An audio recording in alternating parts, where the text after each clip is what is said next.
All right, it's 8:05, so let's get going. Morning, everybody. Welcome to day 29 of our Rankin Technical College online AWD 1100 C# programming class. Today, as mentioned in the email this morning, we're going to go over chapter 9. After we go over chapter 9, I'm going to do the extra exercises for chapter 9. And then time permitting, we'll also do chapter 11, which is a short chapter, and we've gone over a lot of it already. It's on debugging. If we don't finish that today, then we will go over it tomorrow along with chapter 10, which is a longer chapter, and we'll also do the extra exercises for chapter 10.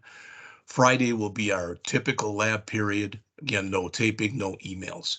Now, please remember, because it looks like taking just a first glance, only about half the people in the class turned in the test that was given yesterday. All right. Your C# chapter 8 homework was due Monday. I was grading yesterday. I got most of it graded. If you say, well, you didn't get mine graded, then I'll try to make sure I do that today. All right. Just so you know what's going on. Now, again, we're starting chapters 9, 10, and 11 today, and the homework and the 3 written tests will not be due until a week from Sunday. The plan is hopefully we get through as much of 9, 10, and 11 today and tomorrow. Then next week, we'll go over some exercises on Monday. I'll give you some kind of a pre-test on Tuesday, and then Wednesday would be the next hands-on test. But we'll see exactly how that goes, whether or not that works or doesn't work like that. All right. So with that said, I'm just going to jump right into chapter 9. All right. Now, as you can see, chapter 9 is all about working with dates, and it's all about working with strings. All right. The date stuff, by and large, I think will be pretty new to most people.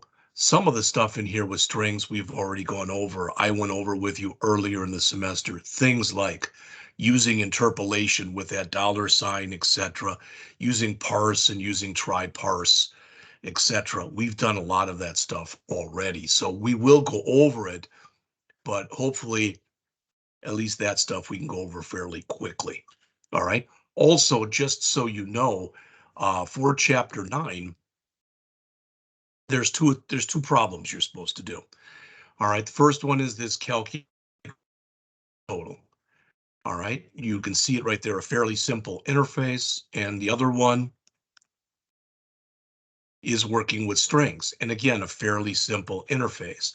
I pretty much kept this interface, but when we get to this one, I changed it around, and I'll explain what I did and why I did it when we get to that point. All right.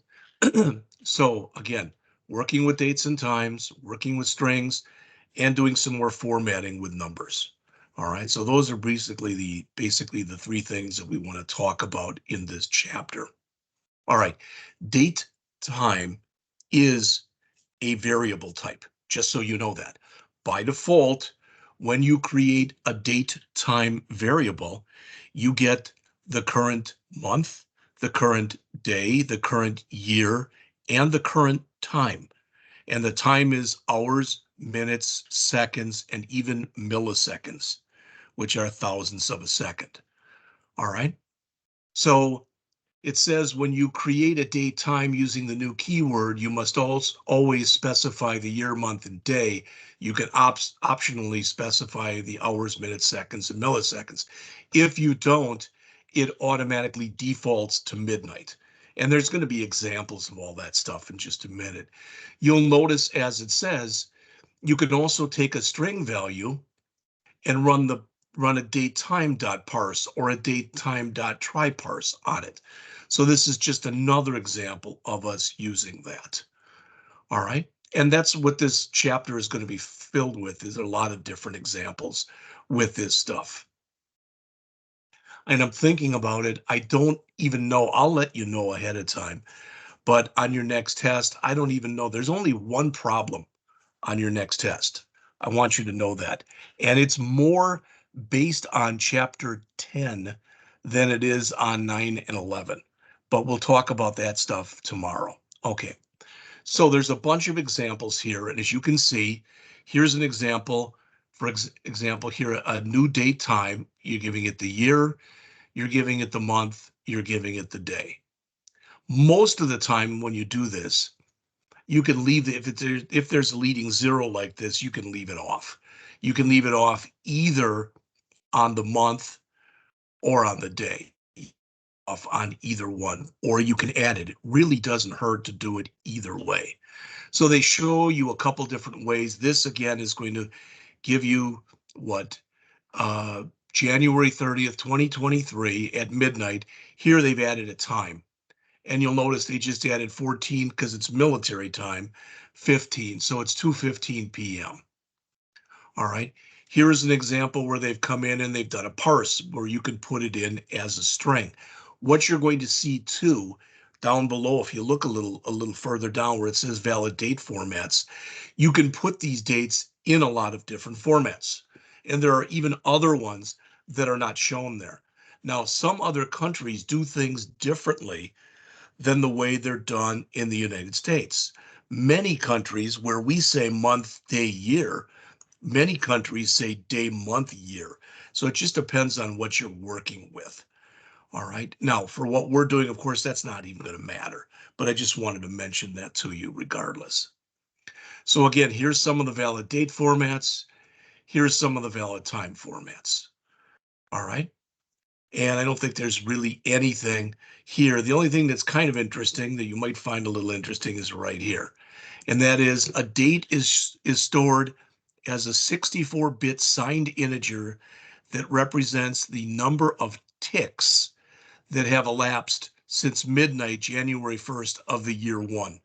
So as you guess, that's a pretty darn big number. All right, you don't have to worry about it. That's just internally how stuff is going to be set up. As far as getting the date and the time, again, there's a few different ways of doing it. All right, there's a couple that are generally used, and they'll show the one here. Usually people use this current date time, and they use the datetime dot now. As it says, that gives you both the date and the time. If you only care about the date, you can use the datetime dot today.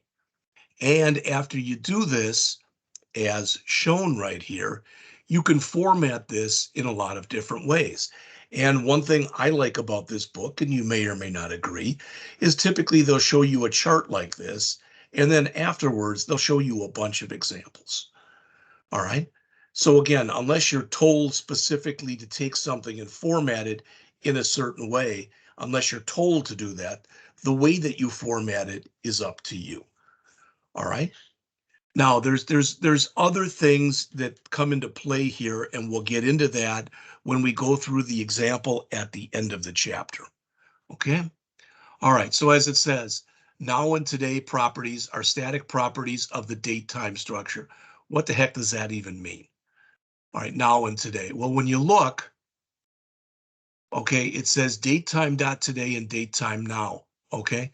When it's static, you don't need the word new.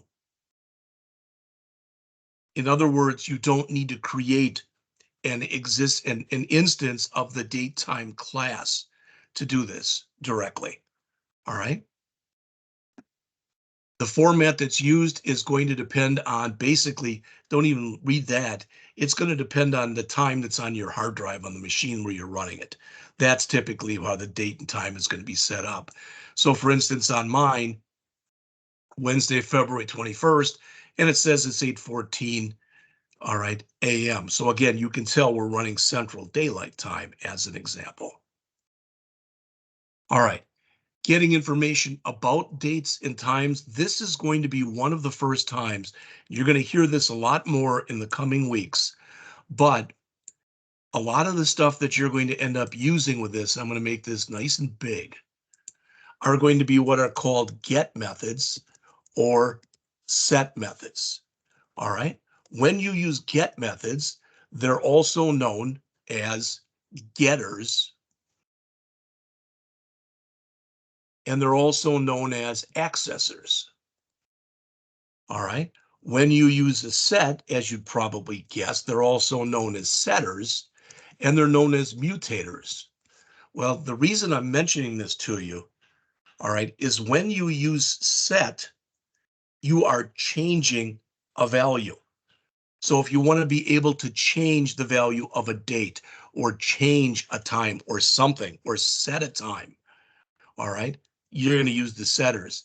If you want to just get the current value of something, you're going to use a getter.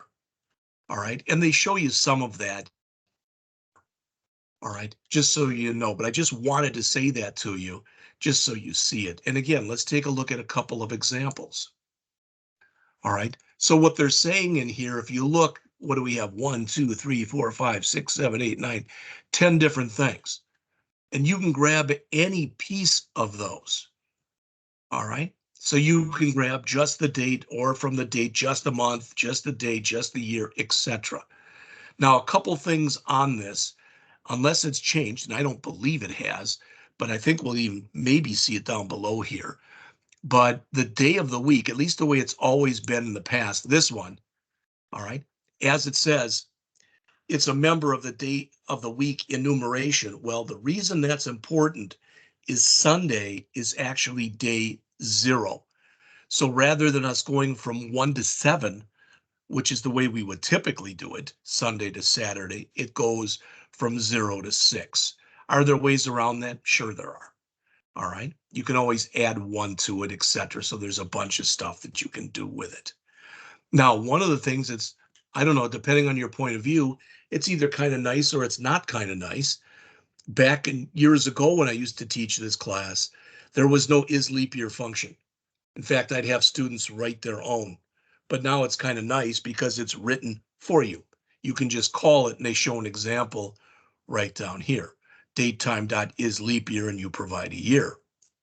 All right. Plus the days in the month, as it says, it returns the number of days that are in a month. Well, that's particularly interesting for this year because, again, it is a leap year. So if we put in there 2024 and we put in 2 for the days of the month, it would come back with 29.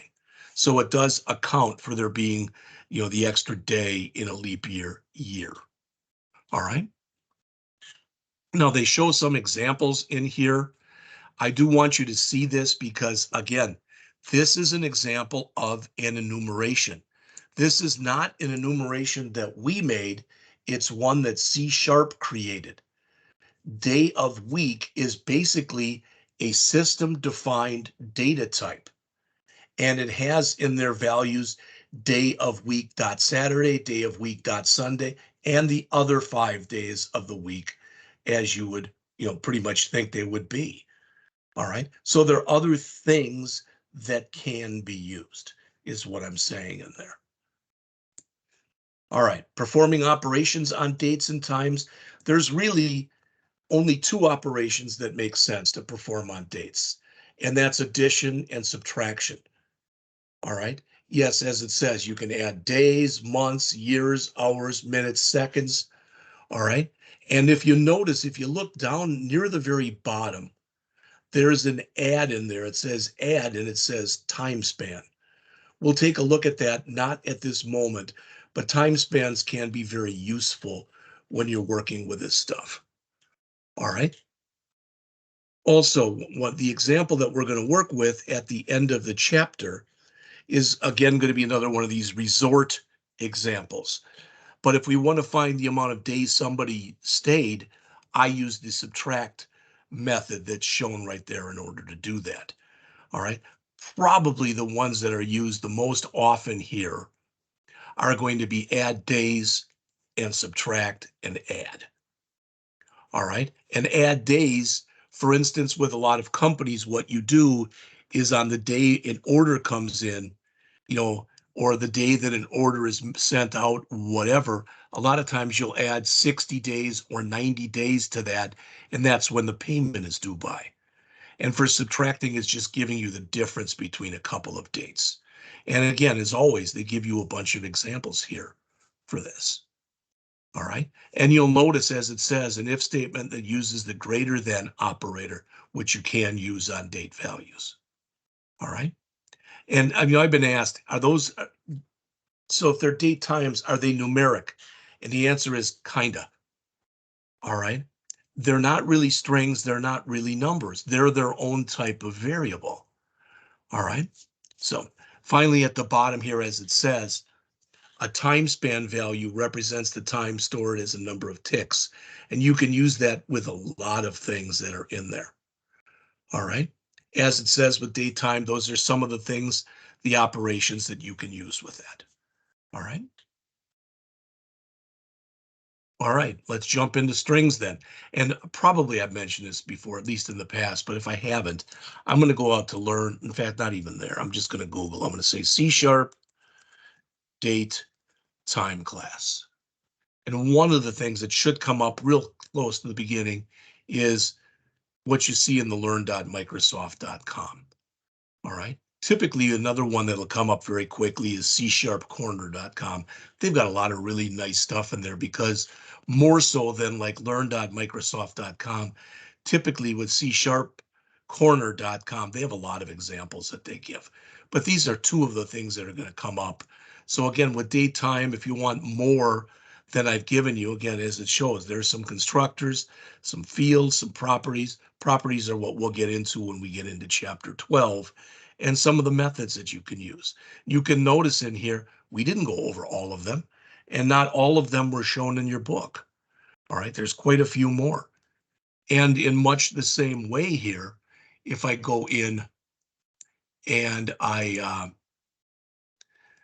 put in again C# string class, I'm going to get the same kind of thing. There's some learnmicrosoft.coms in here, and sooner or later, there will be a C# corner. I know it's in here someplace. I've mentioned Stack Overflow in here. It's always a good place to look for things.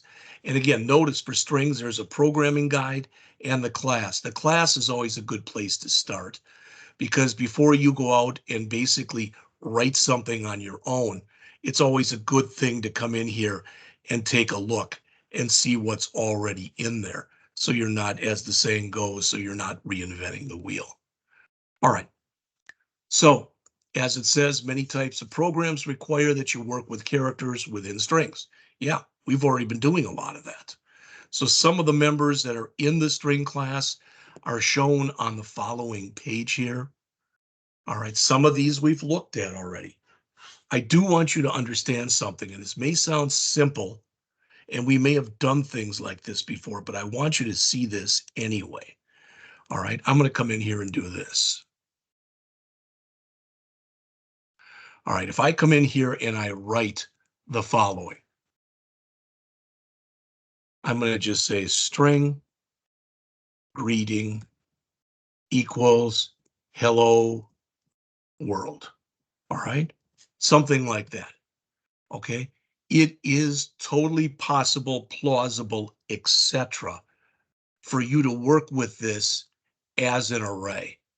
And when you do, it would be basically something like this. So if I created my own array for this, all right, that, some kind of a character array. Okay, so if I said char, char 0, something like that equals H, and that would have to be in single quotes. All right, so there's a lot of different ways that you can handle this. All I'm saying is really, yeah, it's a string, but it's also an array of chars or an array of characters. All right, and that's what the index will get you the current position. Length is how big the string is.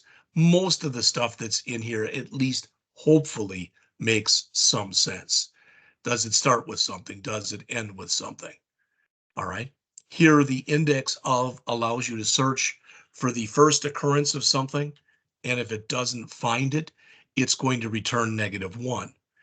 Here, it searches for the last occurrence of something. All right. So in other words, all right, this is going to go in a forward direction. This typically will go in a backwards direction. All right. Some of the other things that are in here, like insert, all right, that in a way that's almost like using a word processor when you think about it.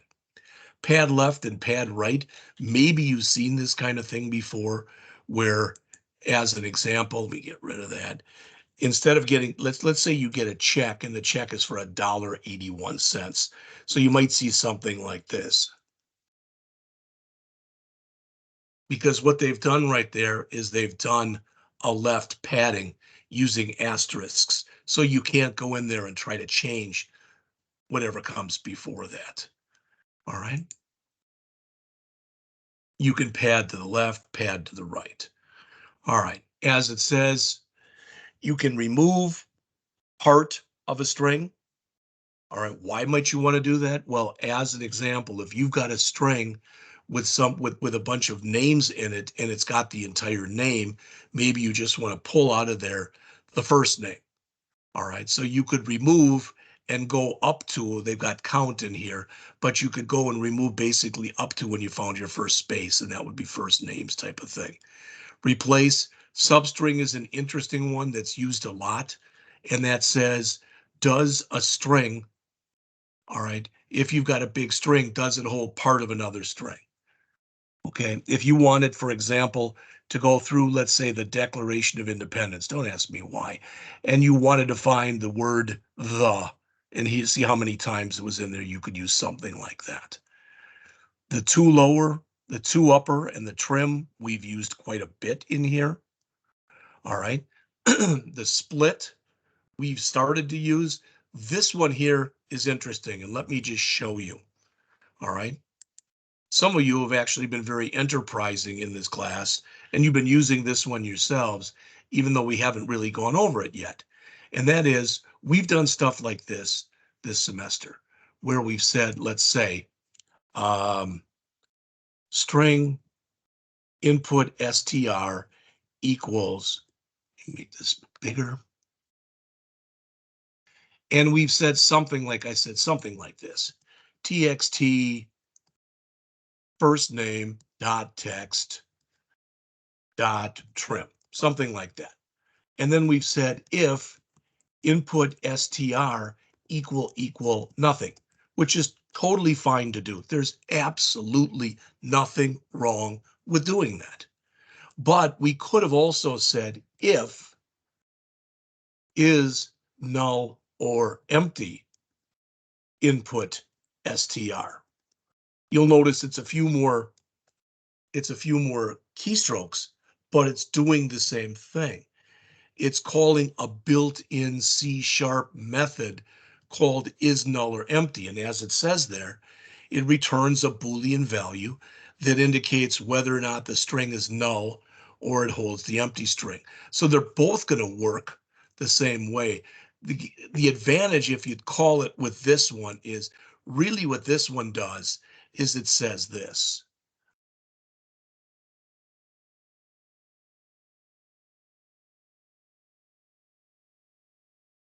I think we can say equal null. There's different ways of saying that. All right. So, if you want to start using this one, yeah, go ahead. If you want to keep using this one, go ahead. All right. In the end, it's not really going to matter that much, just so you know. Now, two last things about this, one of which I think I've already mentioned. That is when you call some of these routines up here and it doesn't find a match, it returns -1. It doesn't return 0 because, as they mentioned on the bottom of the page here, you can use an index to access each character in a string. 0 is the first character, 1 is the second, etc. So -1 is always a return value that you did not find whatever it was you were looking. All right. Okay. Code examples, as it says here, that work with strings. All right. This is probably better than what I just showed you. All right. And they could have made that an array too. All right. It says string chars, they could have made it an array. But that's probably a better example than the one I've shown you. And again, the point is you can take a string and handle a string as though it was a character array. All right. And that's what they're showing you right here. I wish they had a little bit better examples of rather than just going from A to G, but it is what it is. But again, you can use a for each, starts with, ends with, index of, etc. These are all the ones that I just mentioned to you in the on the previous page. All right, even more examples that work with these. So take a look at these. All right, are you going to have to work with strings on your next test? A little bit.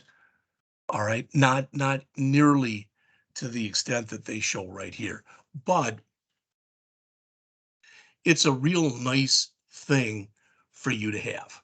All right, and that is the ability to work with strings. Okay, now I'm going to just break off for just a second. I just wanted to show you something. I found this interesting. You may or may not agree. All right. I follow a lot of things online, and one of them is something that's called, I think it's, what is it? SIMPLI, Simply Learn, I think it's called. All right. And they've got courses, literally, if you go out to simplylearn.com, they have thousands of courses out here. Many of these things are free. All right. And why am I telling you this? Because I get feeds from them and I tend to watch them. They're usually about 10 or 15 minutes long. And what they have in there is like a lot of things that are trending tech wise. And I watched one yesterday and it had the top 10 programming languages in 2024. And, it leads in well for this class because on the list was C sharp. All right. There are a lot of jobs out there. Now, unfortunately, there are a lot of jobs out there, but unfortunately, most of them are looking for people with experience. All right. And I know that's going to make it tough for a lot of you when you go out and look for that first job. All right. But like I said, they're good skills to have. All right. Back to here. All right, with string interpolation, we've looked at this several times this semester. We've used this. So again, here it is. And don't ask me why, but I continue to put the whole thing in parentheses. Every time I do, it goes kind of grayish. And if I put my mouse over it, it gives me a message that says parentheses are not necessary here. I just do it like that anyway. All right. You can set this up. Again, this is called string interpolation. The advantage of using this is everything is inside of the same string. You're not constantly using a plus sign where you're basically going in and appending things. All right. There's nothing wrong with appending things. All right.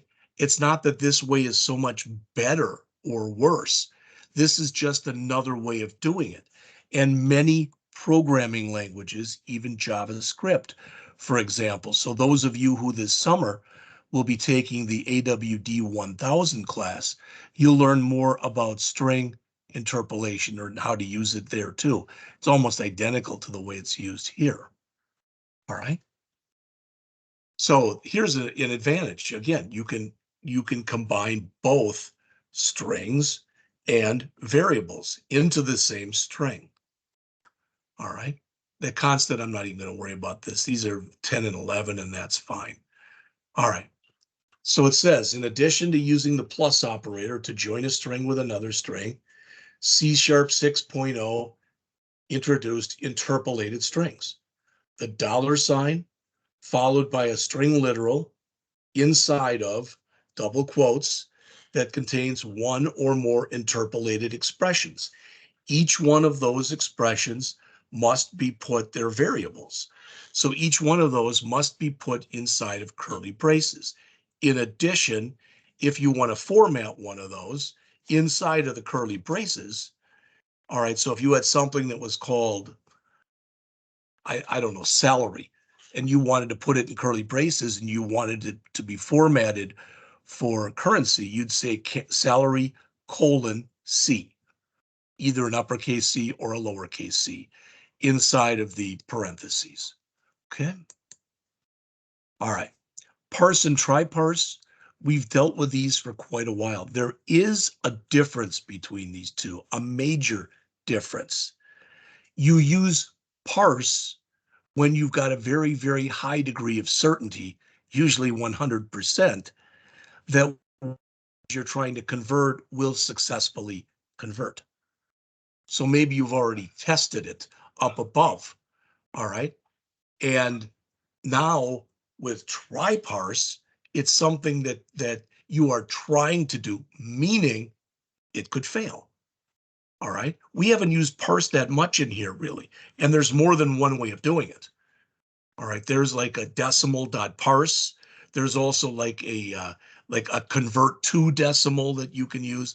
There's more than one way of doing these things. All right. But the key takeaway is what I just mentioned.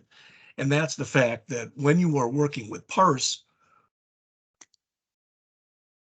you're expecting that it's going to work.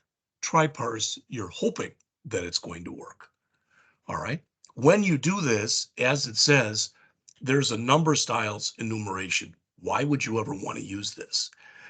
If you're really particular about wanting to line things up, etc., you know, you can set this kind of stuff up so everything lines up like little soldiers, as they say.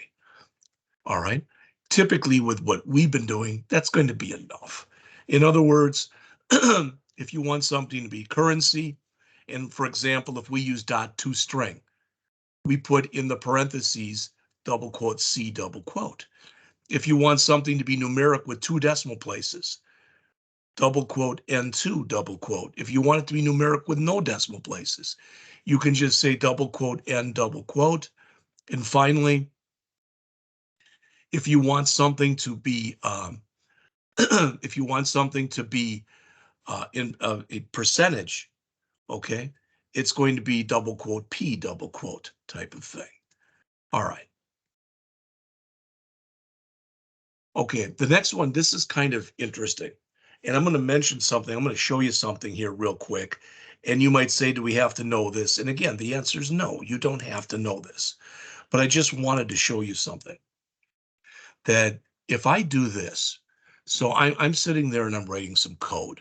And I put in here string first name equals Jeff. All right. And I may have even shown you this already. So if I have, sorry. What's going to happen is somewhere in the memory of the computer, and I don't know where. Let's just say it starts at location 1000. All right. It's going to hold J. Now, it's not going to actually be the letter J. It's going to be the zeros and ones that make up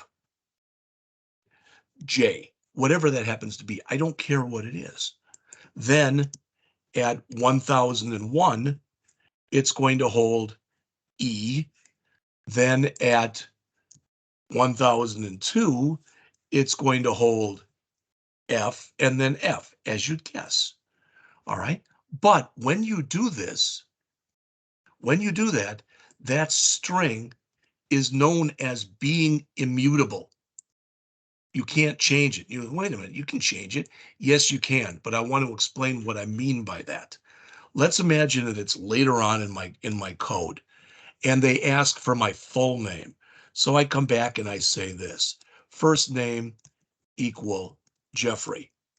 All right, so I do that a little later on in my program. Well, I just want you to understand that if we did this and it started at position 1000, what's going to happen is in some new place in memory, we don't know again where, maybe it's at location 4, 5, 6, 7, it's going to now put in this. All right. Why am I even telling you this? I'm telling you this because what is going to happen is, okay, I put in here, I've got at location 1000, I've got the J, then 1001, then 1002, then 1003. There's nothing that says when I go and add to it like this, 1004, 1005, and 1006 are going to be available to me. All right. In fact, there's probably a better chance that they won't be available than there is that they will be available. So when I say in here that strings are immutable, that means that if you reset the value that's in a string, almost always it's going to go into a new location in memory.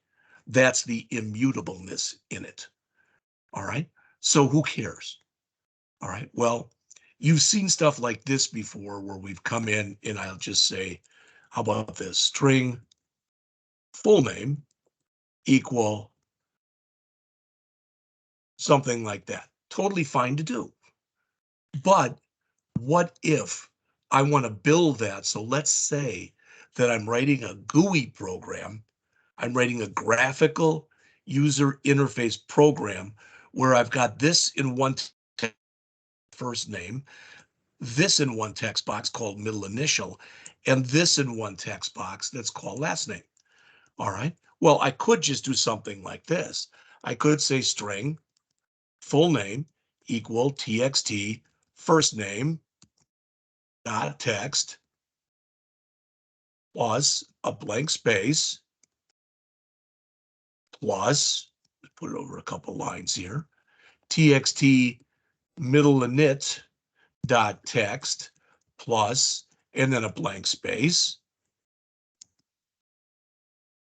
txt last name dot text. Totally fine. I could put the trims in there and everything else, but I just want you to realize that's totally fine to do.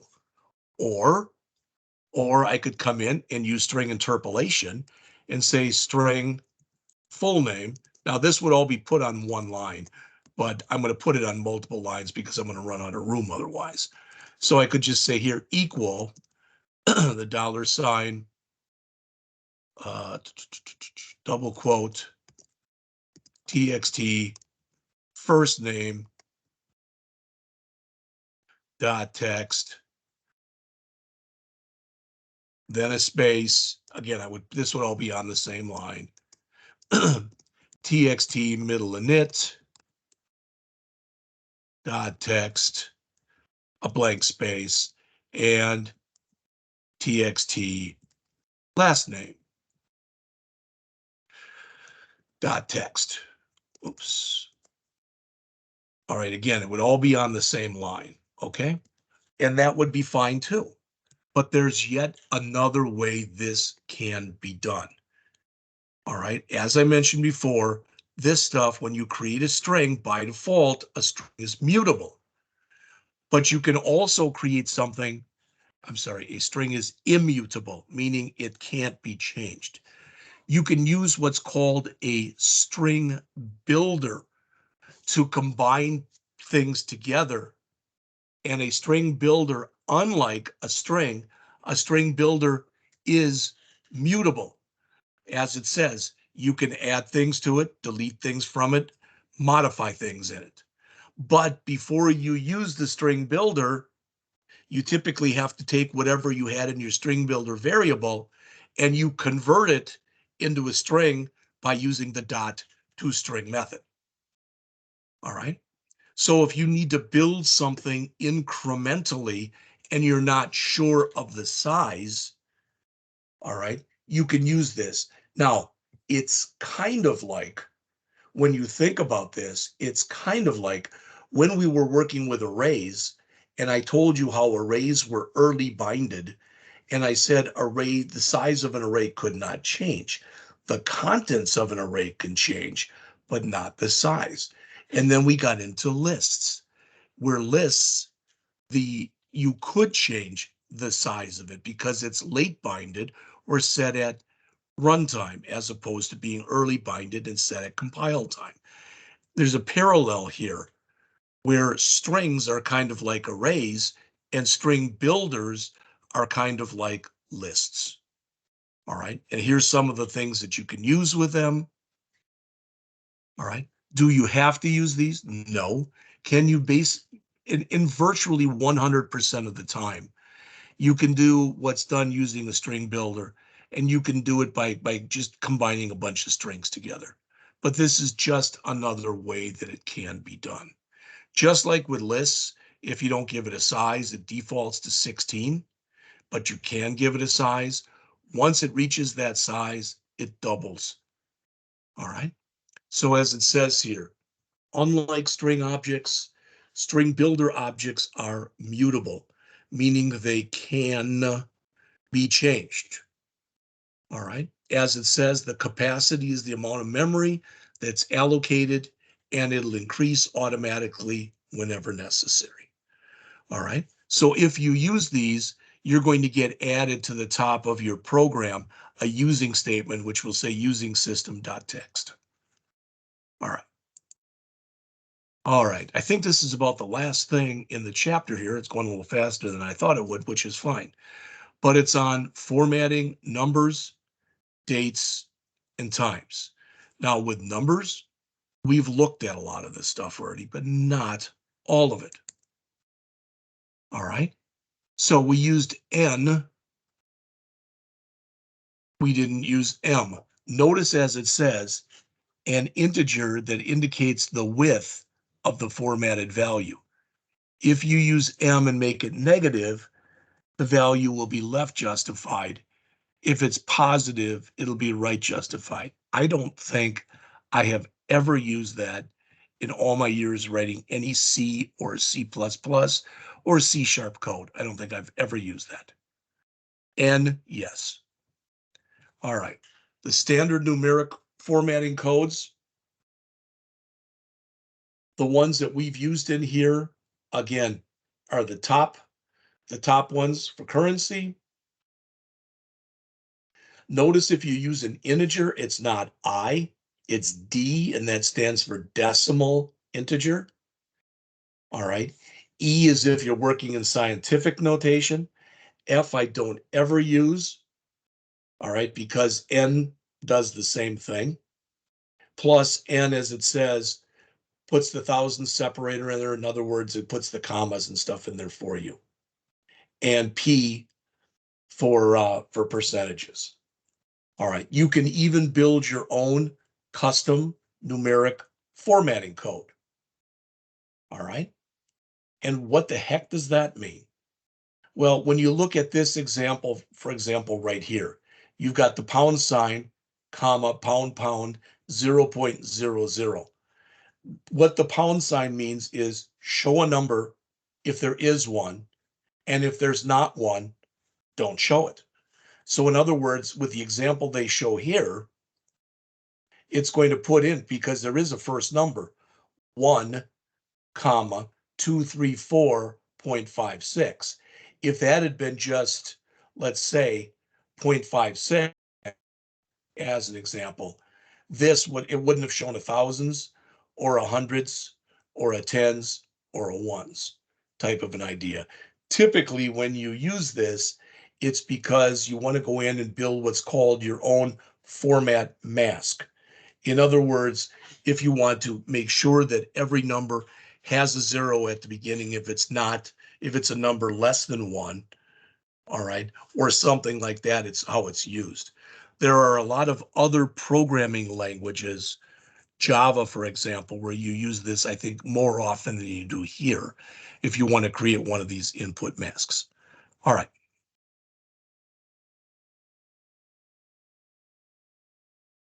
And there's similarly, and again, I'm not going to go through any of these, but notice there are codes for the date and for the time as well. All right. Plenty of examples down on the bottom of the page. Okay, and interpolated strings for formatting. Well, some of this, again, we have looked at. Some of this we have not. So notice in here, for it's showing that it's a date, it's :D. The only one I've really used quite a bit in here has either been only two, :N and :C. All right. But as they say, instead of using the format method of the string class to format numbers, you can use interpolated strings. There are at least 4 or 5 different ways that you can format numbers. All right. I have probably not gone over every one of them. Okay. I'm not the kind of teacher that I would never give you a test that says, hey, do this and format it this way. Do this and format it this way. I don't see the advantage of doing that. All right. And that's it, I guess, for this chapter. So let's get started. In fact, let's see if we can do this. I'm just going to jump right to chapter 11 right now. All right. Yes, I know we're skipping 10. We're going to do that one tomorrow. All right. This is on debugging. Again, there will be nothing per se on your next test with debugging. Why?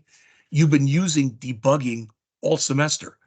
Anytime you have an error and you try to fix the error, you're debugging. You're looking for the bug. All right. And you test programs looking for bugs.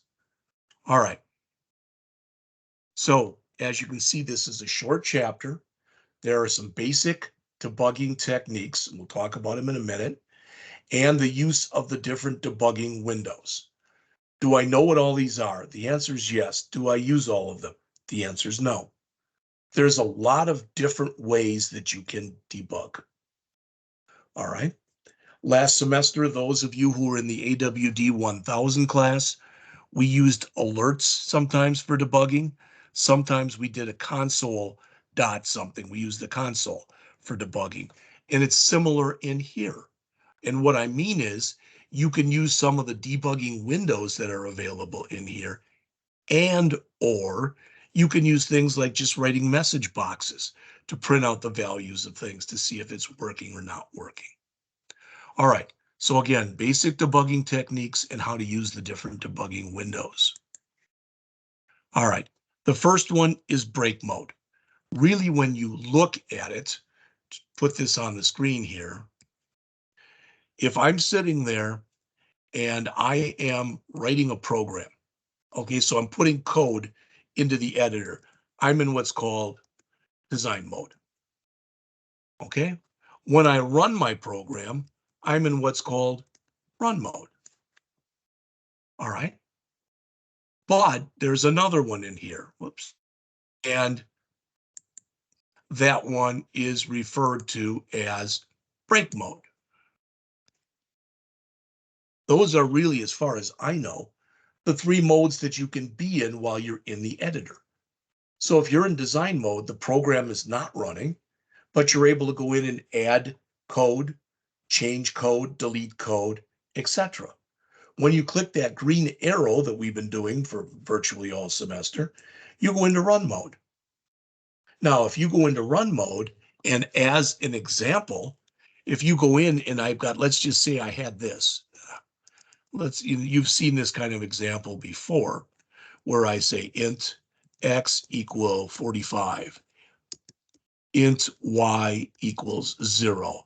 And then you happen to say int quotient equal x divided by y. Well, you all know that's going to lead to a divide by 0 exception. You actually know how to handle that because we had a whole chapter, I think it was chapter 7 or 8, where we learned how to do exception handling. It was 7. All right. But the point is this, a statement like this is going to put you into break mode. When you're in break mode, there are certain things you can do, and there are certain things you cannot do. All right. It is technically possible when you're in break mode to go in and make changes to your code. You can do that. All right. And there's even a hot reload, and we looked at that very, very little bit in an earlier chapter. I don't use that. All right. I tend to, sometimes if I want to add code while I'm in break mode, I'll add it. Then I'll get out of break mode and run the program again after I save it. All right. But again, these are the three basic modes that you can be in. So as it says, by default, an app enters break mode when it encounters an exception that you have not handled. All right. When you enter break mode after an unhandled exception, the statement that was executed is highlighted, and what comes up is what's called the exception handler. That's this. All right. And it's trying to show you, I mean, usually that's going to be the statement that blew up, but it could be maybe the one before it or whatever. It's not going to be after it. The program only in this case got to line 12, and then it literally stopped. All right. So it says there's 4 ways to enter break mode. One is you can force an unhandled exception to be thrown. All right, and that's what I just showed you. The second is you can set a breakpoint. To set a breakpoint, I've mentioned this before, this gray area that's in here, it's called the gutter area, right there, right there. And if you click on an executable line of code, you'll get a circle that's cyan in color, kind of the same brown that's down here. That'll set a breakpoint. What that does is the program breaks there. When I say breaks, I don't mean it's broken. I mean it breaks and then it stops. If we had put a breakpoint on line 12, let's pretend this wasn't an error. The breakpoint fires before the line is executed. I want to say that again. The breakpoint fires before the line is executed. All right, the reason that that's important is if I need to see these values here, I don't want to set it on line 12. I want to set it on line 13. All right. You can also, when you run the program, there's different ways that you can run it. We're going to look at some of those in a minute. But as it says, if you click debug, there's a step command that you can use. Now, I don't ever use F11. And the reason that I don't use it is anytime I'm broadcasting like this, if I use F11, it makes my program go haywire. And it between Teams or if I'm doing something using Camtasia to record, it doesn't like F11. So if I want to debug then, I always do the debug step into. You can also do a debug as it says break all or a control alt to break to put you in break mode. All right, when you do this, you will get a certain number of data tips that come up and they show you this. What that usually means is you can take your mouse and put it over something and it'll show you what it's looking for and it'll show you the value of what it has. All right, this is that hot reload. I thought we talked about it already. Maybe we hadn't. Notice how new it is. We are using Visual Studio 2022. The idea with hot reload is all mentioned in this first paragraph.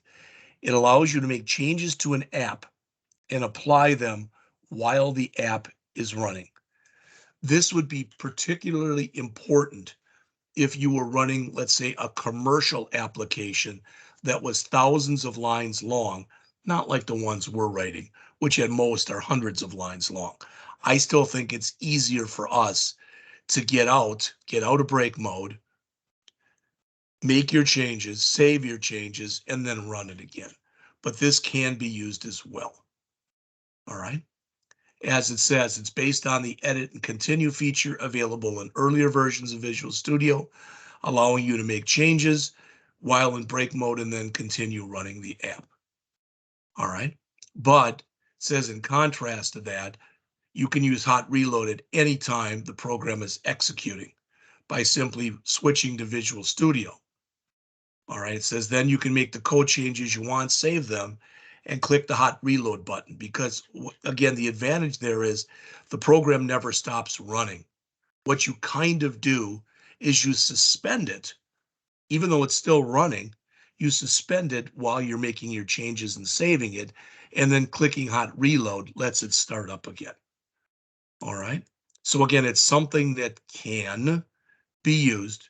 For me, it's something I don't use. There's absolutely nothing wrong with using it. I've never seen the advantage of doing it.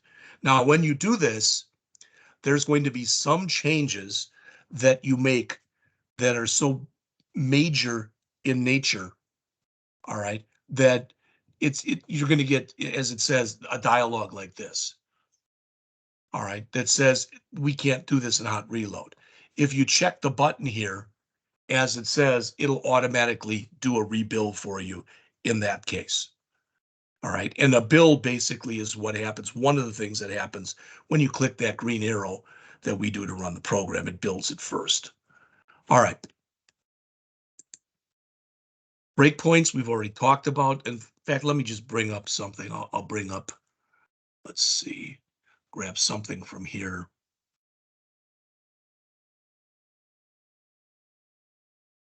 Just do this. I'll go till about 5 after, then we'll take a break. All right. So let me go back. I'm going to go back to like chapter 8, grab some, 6 even is good.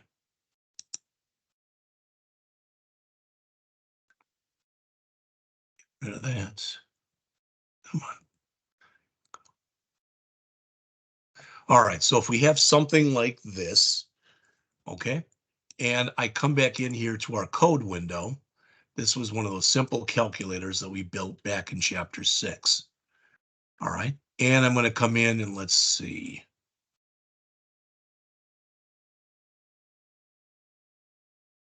I'll put a breakpoint. Again, this is the gutter area. You can see that. So I'm going to come here and I'm going to put one here and I'm going to put one here and I'm going to put one here. All right. Now, why? What am I trying to show you? Let's run the program. Nothing magical will happen. But you'll notice if I put in here 56 and 71, oops, that's got to be the operator, plus and 71. All right. Now, as soon as I click calculate, notice what happens. It comes to right here. This statement has not yet run, but I can put my mouse here and get these tooltips, and it says operand 1 is 56, operand 2 is 71, but the result, there's no answer there yet. It says 0 because it has not yet run. All right. To continue on, I just click the continue button, and there's my result. Now, if I change this to minus and run it again, notice now it goes down to the minus. And again, 56, 71, 0, because it has not run. All right. Again, I can run it. There it is. If I change this to times, it now stops on this one. And finally, if I change it again to divide, it should stop on the last one, and it does. This can be very helpful, but again, it's important that you remember whatever line you set the breakpoint on, all right, whatever line you set the breakpoint on does not run. Code stops right there. You are now, I'm in break mode right now, all right? Also, when you come in here, I can right mouse click on a breakpoint and I can choose to either delete it or disable it. Notice if I choose disable, it's still there, but it won't run now. But I might want to turn it on later. One thing you don't want to do as a professional programmer, one thing you don't want to do is you don't want to leave breakpoints in your code that you're building for somebody else. You don't want to do that. Even if you disable them, that's very unprofessional. All right. And there's also up here, if I go to debug, notice I can go to stop debugging, but somewhere in here, there you go, delete all breakpoints. All right, it says, do you want to delete all of them? Yes, and they're all gone. All right. So there's a lot of different ways that the stuff in here can be used, and that's all I'm trying to tell you right here. Well, let's go back to here and stop it. There we go.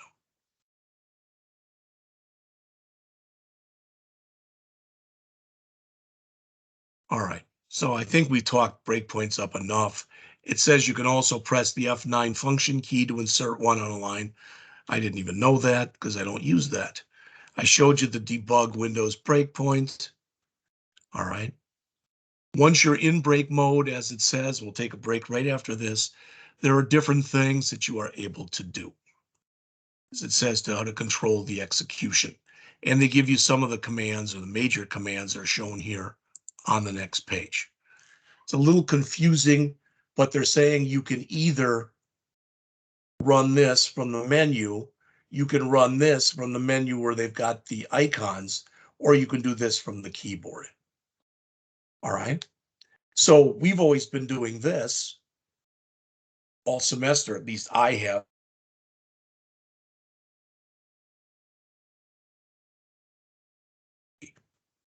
If you want to go into break mode, these are the three ways you can do that. If you want to stop and get out of break mode, you can do that. If you want to restart your program, you can do this. The ones that are important, probably the most important, are these next three here, or the last three.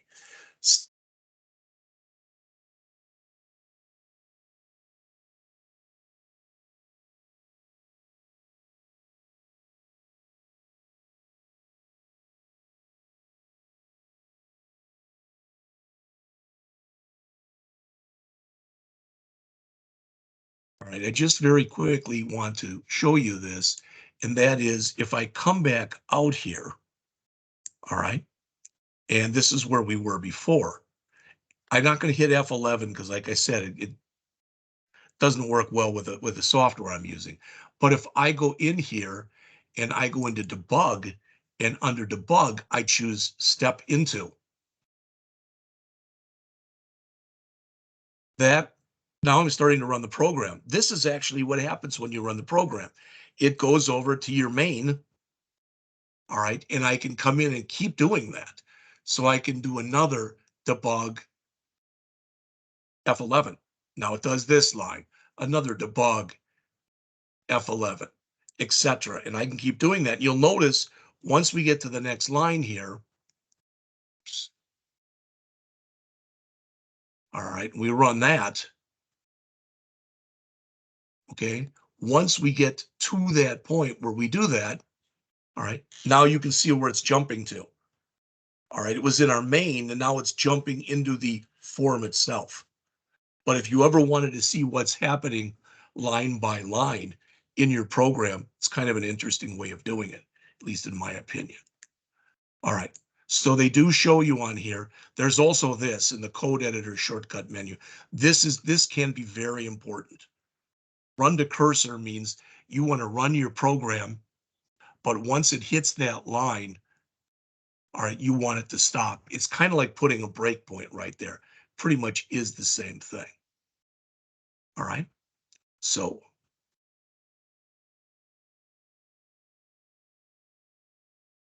let's stop right here. It is 9:07. Let's take till 9:20. We'll come back. We'll finish this up. And I'm going to jump right into creating program 9-1 and 9-2 for you. So I'll see you at 9:20.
what you know about this guy.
All right, it is 9:20, so let's continue on. About 10 more pages left in this chapter, and then we'll go right into working on 9.1 and 9.2.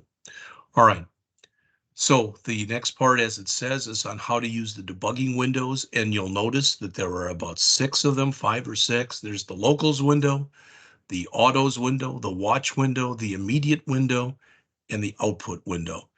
Whether you realize it or not, you've already been using the output window, because what that really shows when you go to run your program, or if you just go in and do a build on your program, it shows whether or not it succeeded. All right. So the first one they talk about in here is the locals window. All right. It says by default, this window is displayed in the group of windows in the lower left corner of Visual Studio when you're in break mode. If it isn't showing, all right, you can go to the Windows submenu in debug and choose locals. Locals gives you information about whatever, typically what's in current, what they say here is what's in current scope. And usually what that means is if you are in the middle of a method, it will give you access both to the global methods and to any, I should say, let me say that again. If you are inside of a method, The locals window will give you exposure to both any global variables you've created and any local variables you created within that method. That's typically how it's used. All right, and they're going to show an example of it on the next page. All right, so it'll be down here. In other words, here's your program. All right, and if you go and bring it up, it's going to show you this. Some of these things, as they mentioned here, are pretty long. So you can put your mouse in there and drag one way or drag the other, and there's different things that you can do. But what's nice is, as they mention here, it is showing you. So if your program did blow up right here or whatever, and you went to your locals window, you could see the value of your variables at that time. If they weren't set, of course, they'll be 0 or whatever the default value is. So as it says, the locals window displays information about variables within the current or local scope. To display it, you can click on the locals tab, which would be here, and there's locals, or as it says, you can use debug here, and then Windows, and underneath Windows, there's a locals command. All right. You can now what's kind of important here when you look, it says with Visual Studio 2019 and later, you can search for values and objects in the locals window, and you can specify the number of levels deep you want to search. The point is this: if you've got a really long method that you've created that literally, and some methods are like this, could have scores, if not hundreds of variables in it, you can search for what you're looking for.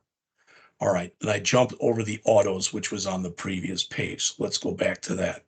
It says if you want to limit the number of variables that are displayed, you can use the autos window instead of the locals window. It's similar to locals, but it only displays information about the variables on the current line you're on and the line before it. So as it says, it doesn't display as many variables. But if you're looking for something specific, like, wow, did my program, it's not breaking, but it seems weird right here. So as it says, you can again go to the debug menu, go to Windows, and choose autos if you want to do that. All right. Next is the watch window. And with the watch window, what you're doing is you're basically telling the system, hey, as the program goes on, I'd like to watch the value of this expression or of this variable or whatever. So it's supposed to be changing in a certain way, and it's not. All right. Quite often when you use something like this, it's going to be because either you're in a loop or something else, and somehow the operation that you're trying to do is just wrong. All right. Now, with some of the examples, I don't think it's the ones we're going to work on today, but it might be in chapter 10. I don't really remember. But with some of them, I actually ended up using this because what had happened was I had put in a percentage, and I meant to put it in. It was like 7.75%. I think this is in chapter 10. But I put it in, instead of putting it in like this, 0.0775, that is 7.75%. I had put it in like this.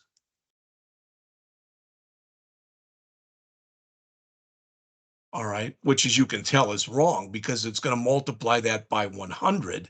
So literally I had it in there as 775%. All right, so it's just, sometimes if you don't know what you're working on or you get confused, you can add an expression.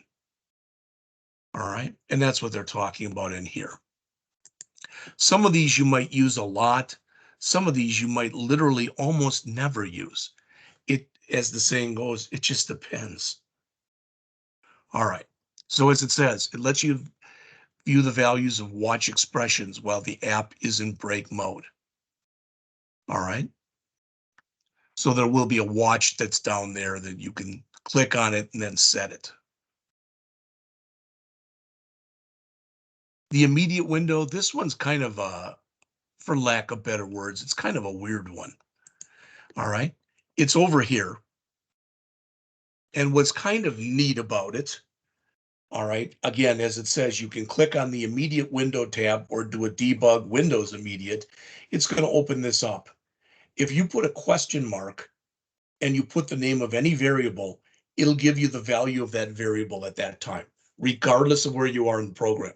But for instance, if I'm right here and I set it, turn it on right here, and I put in future value, it's probably going to be 0 because it hasn't run this yet.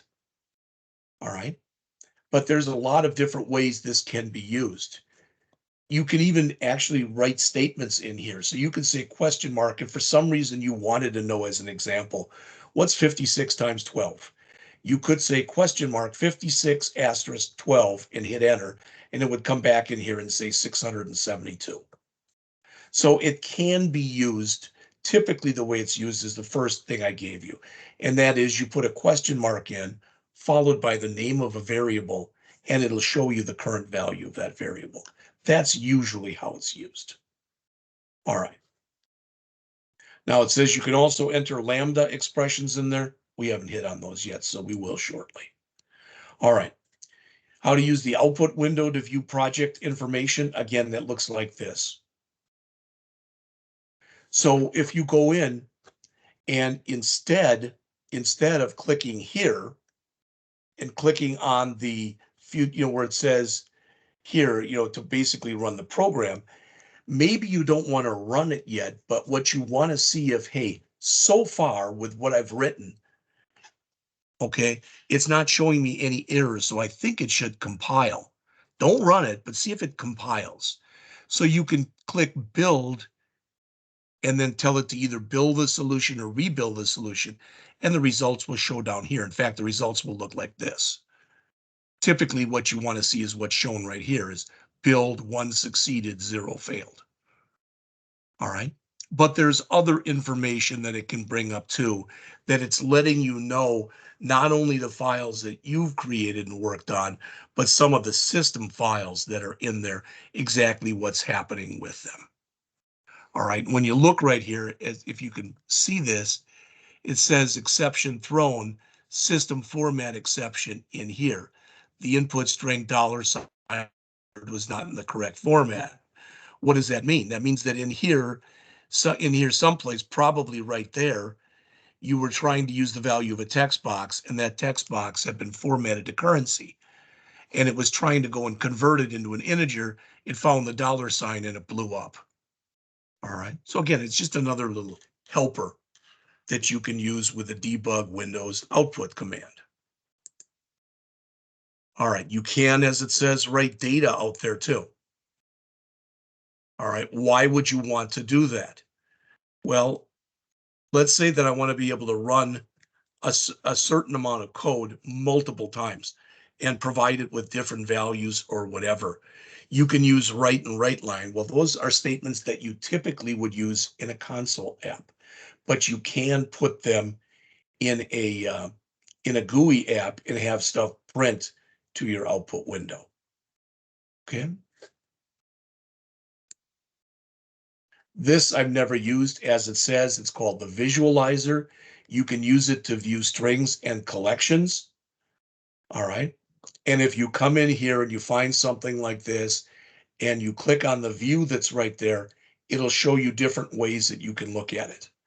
Now, probably isn't going to help you a whole lot in this class, but it might, for instance, where they've got the JSON validator. All right, in the AWD1100 database-driven website development 2, might be something that you'd use in there. So as it says, you can view string values and collections. You've already started working with collections. All right. The one we've been working with is list. Some of you have even gone further. I applaud you for that. And you've looked up things like dictionaries, which is another collection that you can use. All right. And that's it for this chapter. So what I'm going to do is I'm going to jump right into here, and I'm going to do 9.1. All right. I'm going to build it. And after I build it, I'm going to change it right away. And if you say, I don't get it, give me a second. So this is extra 9.1. I've already gone in and created a folder called EE910. All right, where I'm going to put these. Today, chapter 9, tomorrow, chapter 10. All right, and I'm going to close everything that I've got open right now and start up a new session of Visual Studio.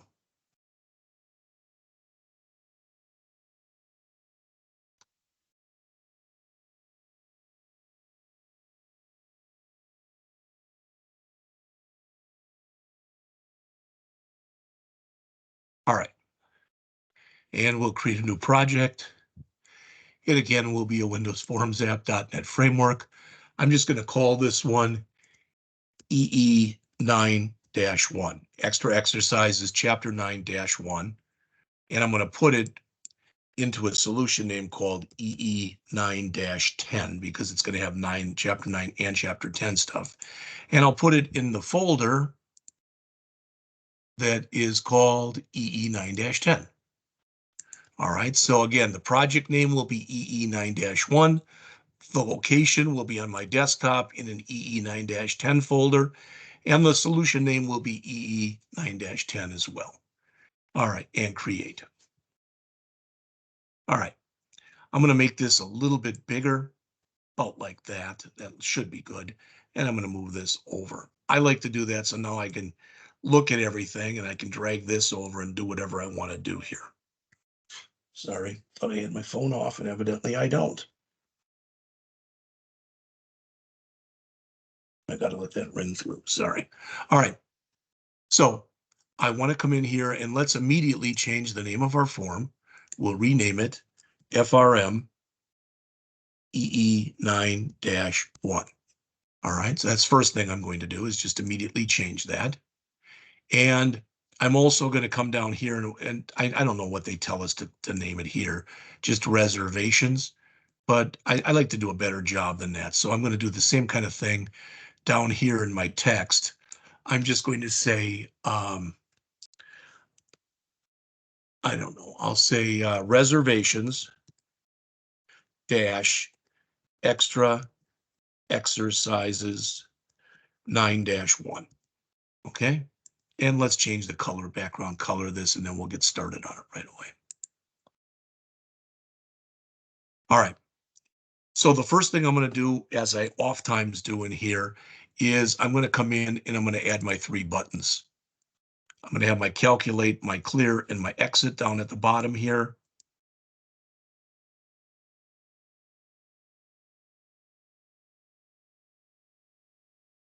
All right, so those are out of the way. Now, the next thing I'm going to do is add 5 labels.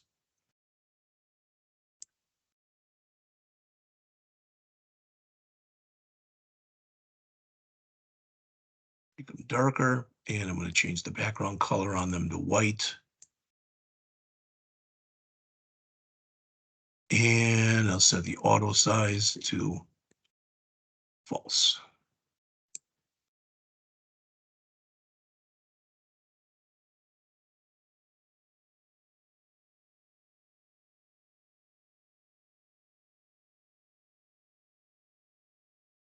All right, that's not too bad. Looks like it's fairly well centered, etc. And I'm going to add my 5 text boxes.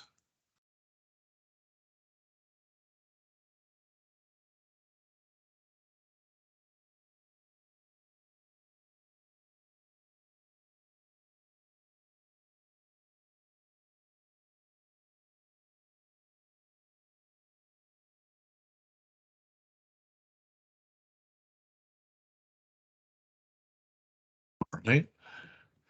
I like this to be kind of centered, period. So I'm going to put that over like this. All right. And I'm going to change the size of my text for everything.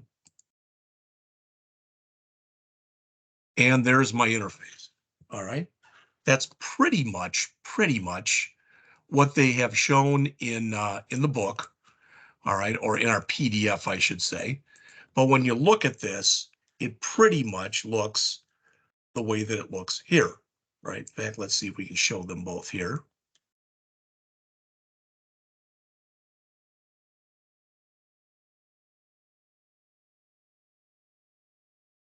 Now I added the clear button. They don't have that, but the rest of it looks pretty okay. These three fields right here are going to be read only. So let's change those right away.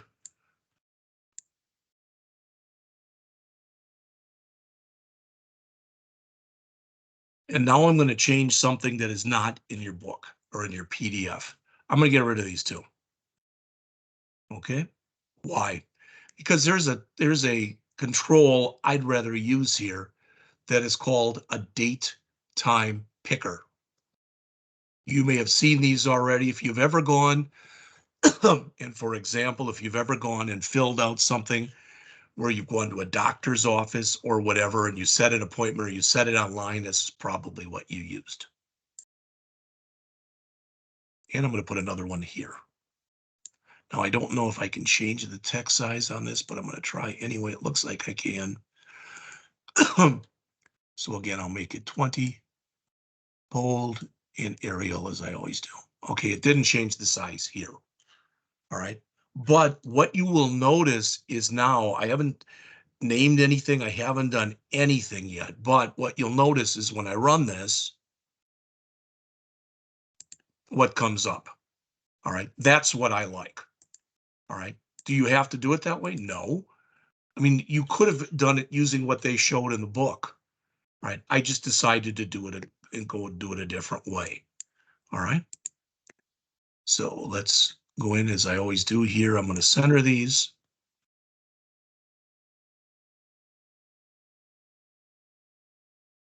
And I'm going to center these. I don't think you can center that, but I'm not even sure. I don't care.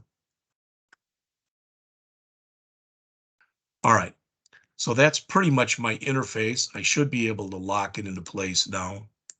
So that's done. Let's see what these labels are called. This first one is the arrival date. So I'm going to call this LBL arrival date.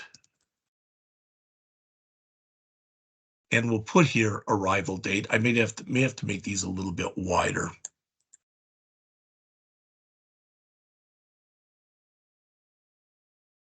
That should work.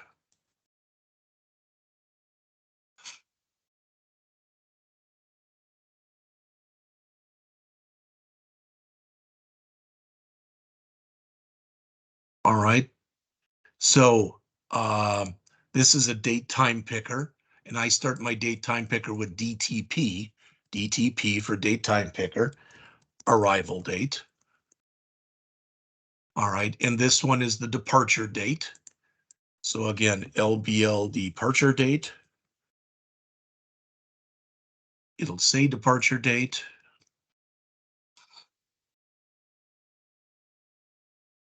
And this will be DTP departure date.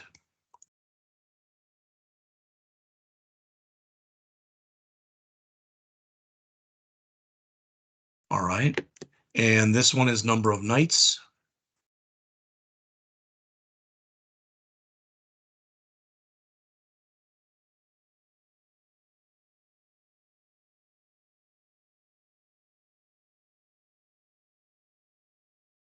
All right, so this will be TXT number of nights.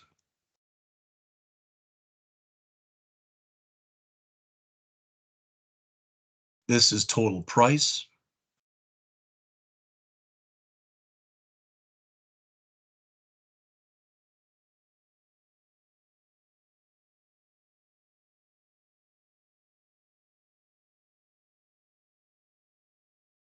So TXT total price.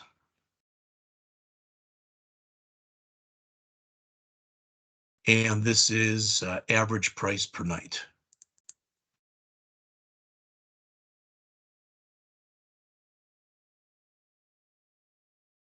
And to make sure I got enough room, I'm just going to call it AVG, price per night.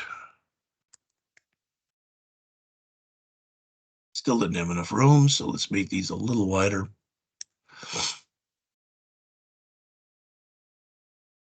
Okay, that looks all right still. All right, and this will be TXT, average price per night.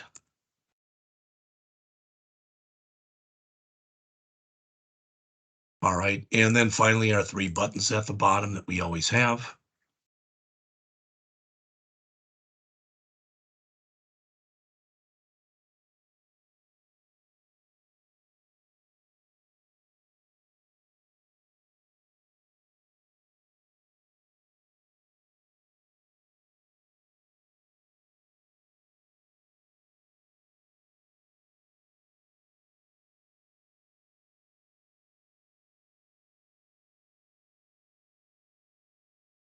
All right, let's make sure this is going to run in the center. All right, let's set our accept and cancel buttons.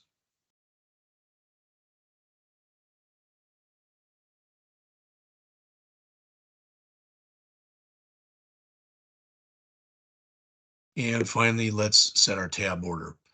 So we want to come here, there second, third, fourth, fifth, sixth, seventh, eighth, 9, 10, 11, 12, 13. So 0 to 12. So 0, 1, 2, 3, 4, 5, 6, 7, 8, 9, 10, 11, 12. Another view tab order, and that's that. All right, so now, hopefully at least, we're ready to come in and write our code. All right. So let's see. I'm just going to click on here, double click on there. I'm going to double click on here, and I'm going to double click on here. Now, I am going to, for lack of better words, cheat a little bit here. And what I mean is I've already got this written, so I'm going to copy in my comments so you don't have to watch me type.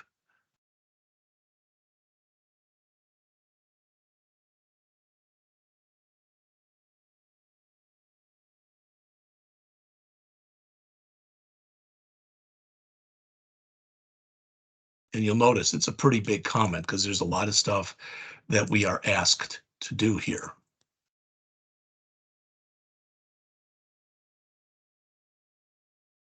All right, so let's look at the comment, take it from the top. So it says you'll add code that calculates the number of nights, the total price, and the average price for a reservation based on the arrival and departure dates the user enters.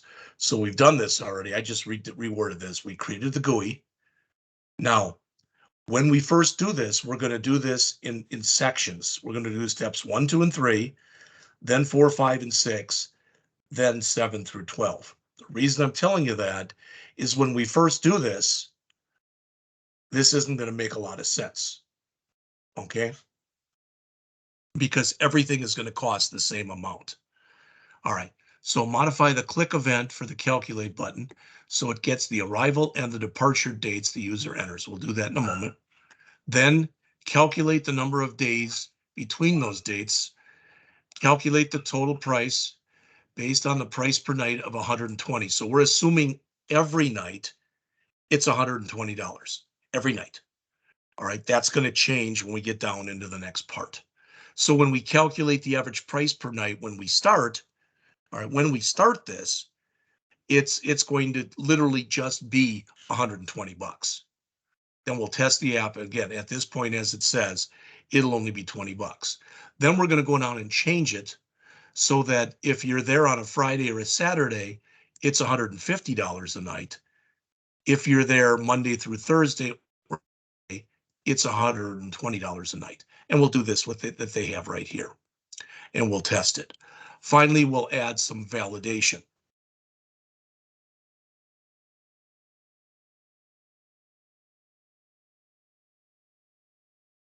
Do most of this.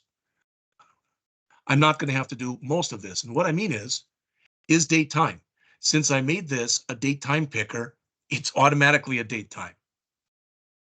I will have to check to see if it's within range. So in other words, what I'm going to check is I can't book a date that's already passed. So today is February 21st. I couldn't book starting February 1st of 2024. It doesn't make any sense. The other thing with the is later date, all right, we're going to have to make sure that the departure date is greater than the arrival date. All right. Otherwise, that wouldn't make any sense. But I won't have to do a lot of the stuff that's in here. All right. Of course, if you were doing it, then you would have to put that in. All right. So when we look right here, these are the three things that we're going to want to clear right there. So the number of nights, the total price, and the average price per night. So let's get those out of the way.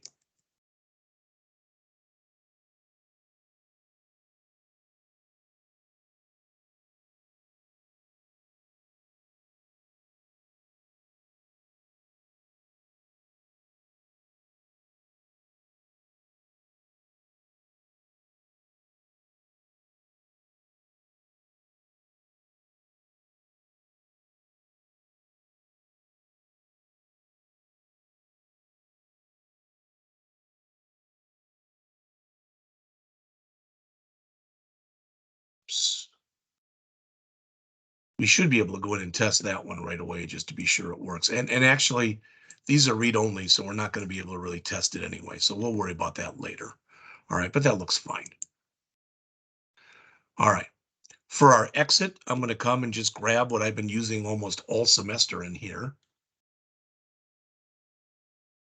And that's right here.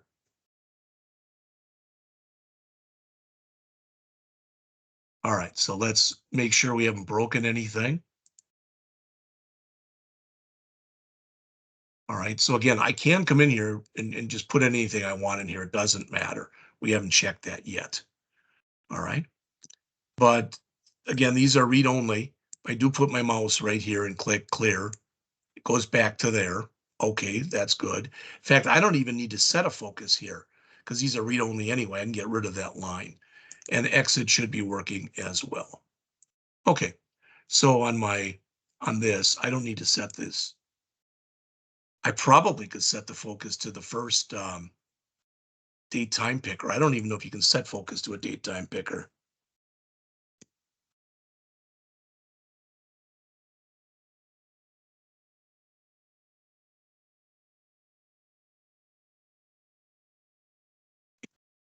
All right.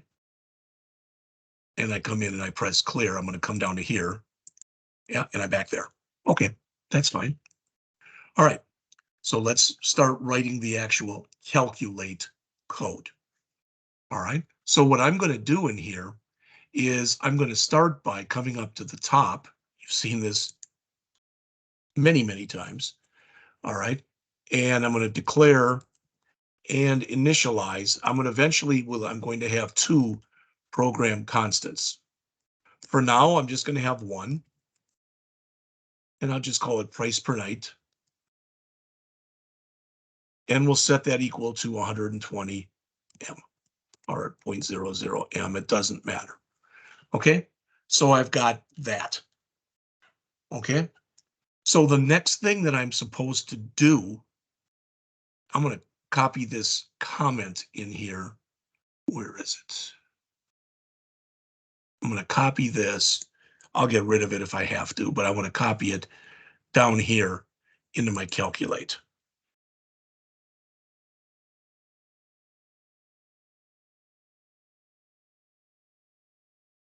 All right. So modify the click event handler for the calculate button so it gets the arrival time and the departure time that the user enters. Then, as it says, we want to calculate the number of days and do a whole bunch of other stuff. All right, I'm going to try to take what we have in here, try to take what we have in here and minimize, the amount of code that we actually put into this routine. You've heard this before. When we're trying to modularize, what we want to do is we want to make sure that the amount of code that we actually put into our buttons click event is minimized. So I'm going to try to do that. All right, I'll leave this in here. Again, I can remove it later if I want to. Now we're going to be working with dates. And other than this chapter that we just looked at, you haven't had much experience with dates. So I'm going to put some code in and then I'm going to go over everything. Okay. So the first thing I'm going to do is I'm going to put in some code that's going to give me some errors because it's going to call methods I have not yet written. I want to say that again. Okay. I'm going to put in some code right here that's going to give me errors, and it's going to give me errors because I have not yet written the associated methods. I'll quickly fill in those methods and just put some dummy stuff in there so this works. All right, so I'm going to say string. I'll just call it, I can call it arrival date, but I'll just call it arrive date. And I'm going to set this equal to get arrival date, which again, I get an error because it hasn't been written yet. So let me put down here, private string, get arrive date. And let's just return the empty string just for right now. There. Now that error is gone. Let's see. Oh, it's arrival. I'm sorry. So now these errors are gone. As you'd probably guess, or maybe you've guessed, I'm also going to have a get departure date. All right, so I'll write that one right now because I'm going to put that in up here. Okay, now if we haven't put in an arrival date, so if we haven't filled in a date, all right, I'm just going to return. It doesn't make any sense. I haven't made the reservation yet. So if arrive date, in fact, let's use the new one we have. If is not, oh, what is it? Null or empty? What the heck was it called? Sorry, let me jump back. Whoop, not there.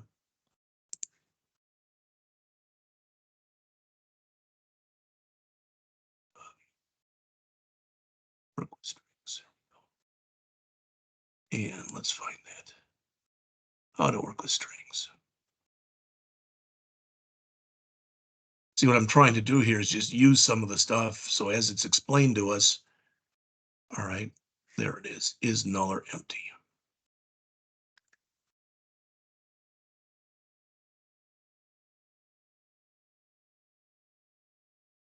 That isn't right.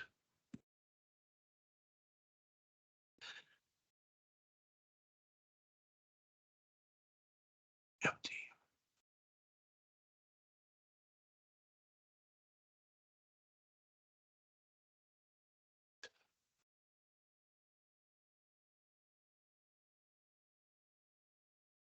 I put something wrong in there. Is null or empty vote? I thought there was one. Let's see.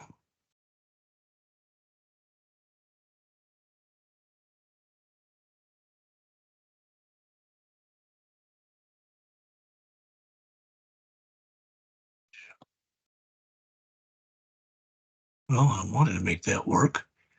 If is null or empty arrive date. I mean, we'll fix it. I will have it fixed, but for now, let's just do it this way.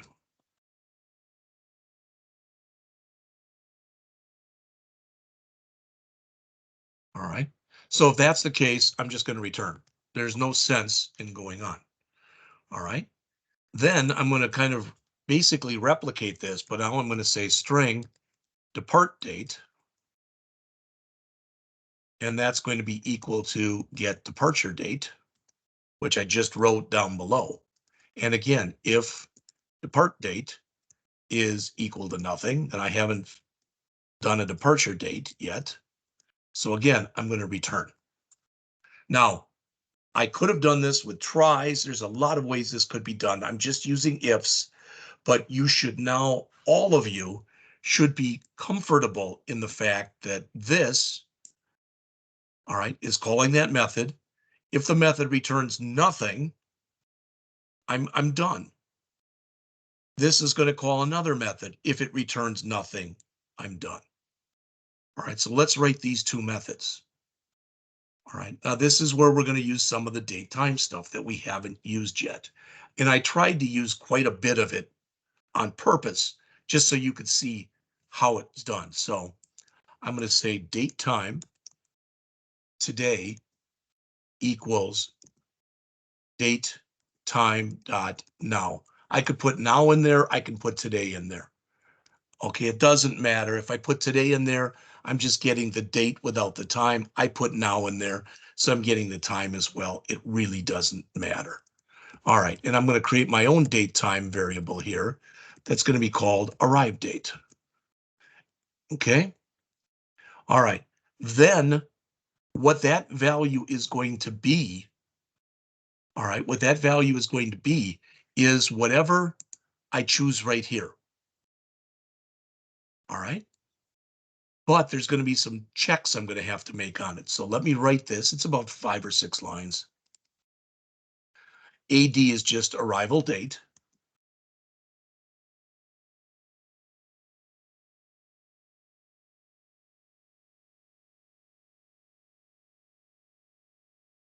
All right. I'm taking whatever I've chosen in there and I'm converting it or basically into a string. All right.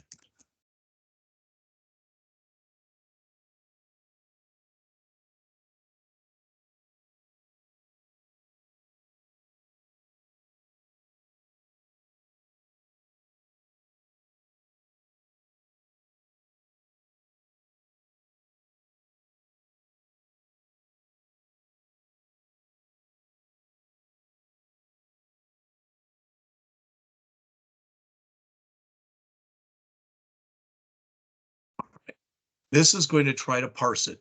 And if I can parse it, it's going to put it in there. Okay. But I also want to check to make sure I didn't try to book anything in the past.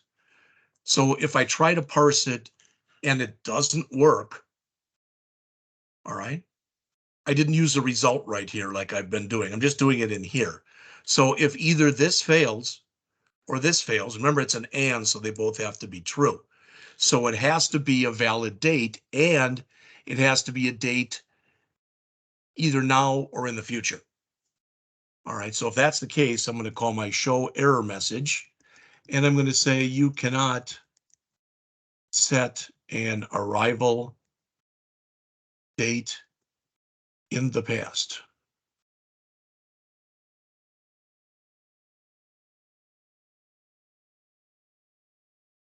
Whoops, and I put a single quote there instead of a double quote. There we go.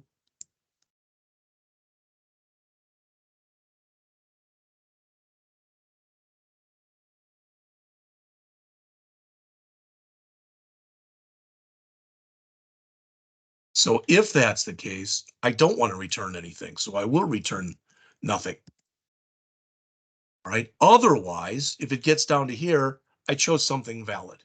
So I'm going to return our date picker arrival date dot value dot to short date string. So I did a little bit. What doesn't it? Oh, spelled it wrong. Here we go. All right. Let's see if we can check this one right now. The file, save all, run it. All right, today is the 21st. I'm going to come in here and try to put in the 6th of February. Date requested less than current date. You cannot set an arrival date in the past. So that appears to be working. All right, we could reset this if we wanted to. I could do that too then. So I could come back in here and say that it's equal to date.now. I'm just going to leave it the way it is. All right, now I'm going to grab all of this code here. I'm going to copy it because we're doing basically the same thing in here. It's just that we're working with a departure date. All right. And we don't have to check the current date. All right. So I'm just going to call this departure date. And this will be DD for departure date. And this will have to change to departure date. All right. And it's going to be the same thing, but it's going to be D departure date. Now we don't want to check to see if the departure date is less than today. No. We'll want to come in here, and I'm going to have to make a change in just a second.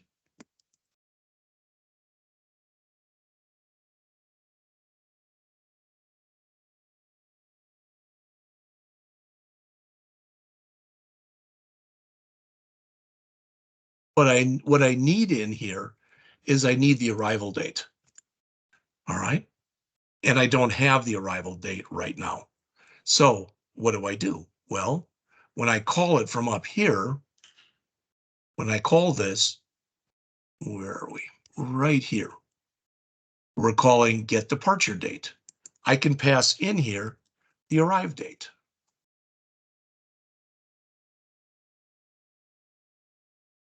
All right. Which means in here, this will be a date time value, AD. Okay. Now what doesn't like, well, whoop, that's the wrong one. Sorry. That goes right here. All right, let's play computer for a second and look at everything that we've done here. All right. All right. So let's take a quick look and see what we have here. All right. It's giving me an error. We'll fix the error in a moment. All right. So we're calling get arrive date right here. What is that doing? That is coming in here and it's saying, okay, find out what today's date is. Create a variable that we're going to use that's called arrive date. All right. Then take whatever we put into the date time picker. So whatever value we put in there and convert it into a string. All right. Then we're trying to parse that arrival date right here. Okay, and we're trying to put it into arrive date. So it's in there as a date picker, but I believe it's actually in there as a string in the date picker. So we're converting it to a date. Plus, we have to make sure that it's not less than the current date. So if this fails, or if this fails, since it's an and, we're going to show this error message. All right. I said, hopefully, at least that makes a little bit of sense. So if either we put in somehow this is invalid, or we pick the date in the past, we'll get this message and we'll return the empty string. Otherwise, we're returning whatever value. It worked. It was good, so to speak. All right. Okay. Now, when we called this, I'm going to show you why we're getting the error on the other one in just a second. We're going to do the same thing now for the departure date. We're passing in arrive date, but notice it's a string. All right. But in here, I said it was a date time. So I have to say string here. So we're doing virtually now the same thing. We're making a different test. And I'll put this test over 2 lines so you can see everything. All right. So we're having time that we're creating in here called departure date. We're attempting to take whatever was put into that date picker, convert it into a string and call it DD. Then we're attempting to try and parse that DD, and we're putting it into departure date, and we're checking to make sure.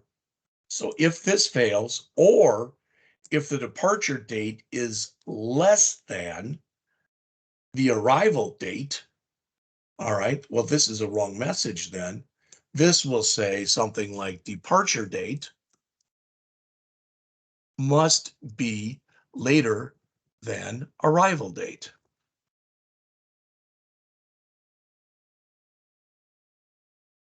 All right, and I'll put here invalid departure date.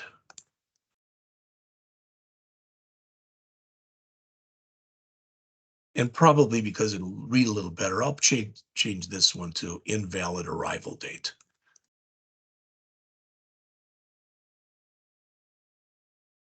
Okay. So with that explained, of course, we're not done yet, but with that explained, let's run it again. I'm going to put invalid in here. And as you can see, we get that. You cannot set a value that's in the past. All right, let's put this one, let's just put it to the 26. Oh, it's got the 21st. Let's try the 22nd. In fact, let's do this one. We'll put in here as the 22nd. Okay, so this will be the 22nd of February. And this one, we'll try to make it to the 12th of February. Again, that's not possible. Calculate. Invalid departure date. Departure date must be later than the arrival date. So if we put the 22nd in here, and we put, let's say, the 29th in here, and we click calculate, nothing's happening, but we're not getting any errors because what we put in here is indeed correct. We put in a valid arrival date, and we put in a valid departure date. All right. Okay, we're still here in our calculate. We are calling one routine to get the arrival date and another routine to get the departure date. Now, I don't usually do this. I usually put all my variables up on the top. So I normally would just have string arrival date or arrive date equals double quote, string depart date equal double quote, all up here. But you don't have to. And I'm going to make another one here. It's going to be int total, oh, it was right. Total days stayed. And I'm going to call it, set that equal to calculate. I called it calculate stay days. And I'm going to pass in here a date time dot parse on the arrive date. And I'm also going to pass into this a date time dot parse on the depart date. Now, of course, I'm getting that error because we haven't written calculate stay days. So let's write that right now. All right. This is actually, it's pretty easy from what we've been doing so far. So let's put that down here. All right. And these are both strings because we parsed them. So this will be a string. We'll just call it arrive, and another string, which will be depart.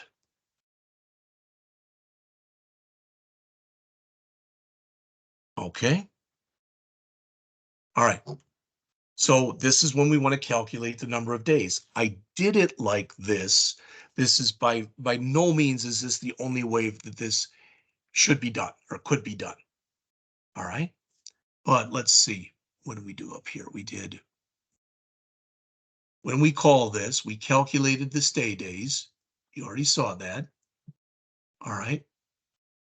And we did the arrive date and we did the depart date. I think that's correct. So down here, all right. Well, it's an integer, so I sure as heck cannot make that a void. That's got to be an int. All right. And now I've got to figure that out. How do I do that? Return, and I had to do a little casting here, int dd minus, oops, try that again. Let's call this AD for arrive date. Let's call this DD for depart date. We can use arrive and depart to also if we want to, but I'm not going to. So I'm going to say DD minus AD dot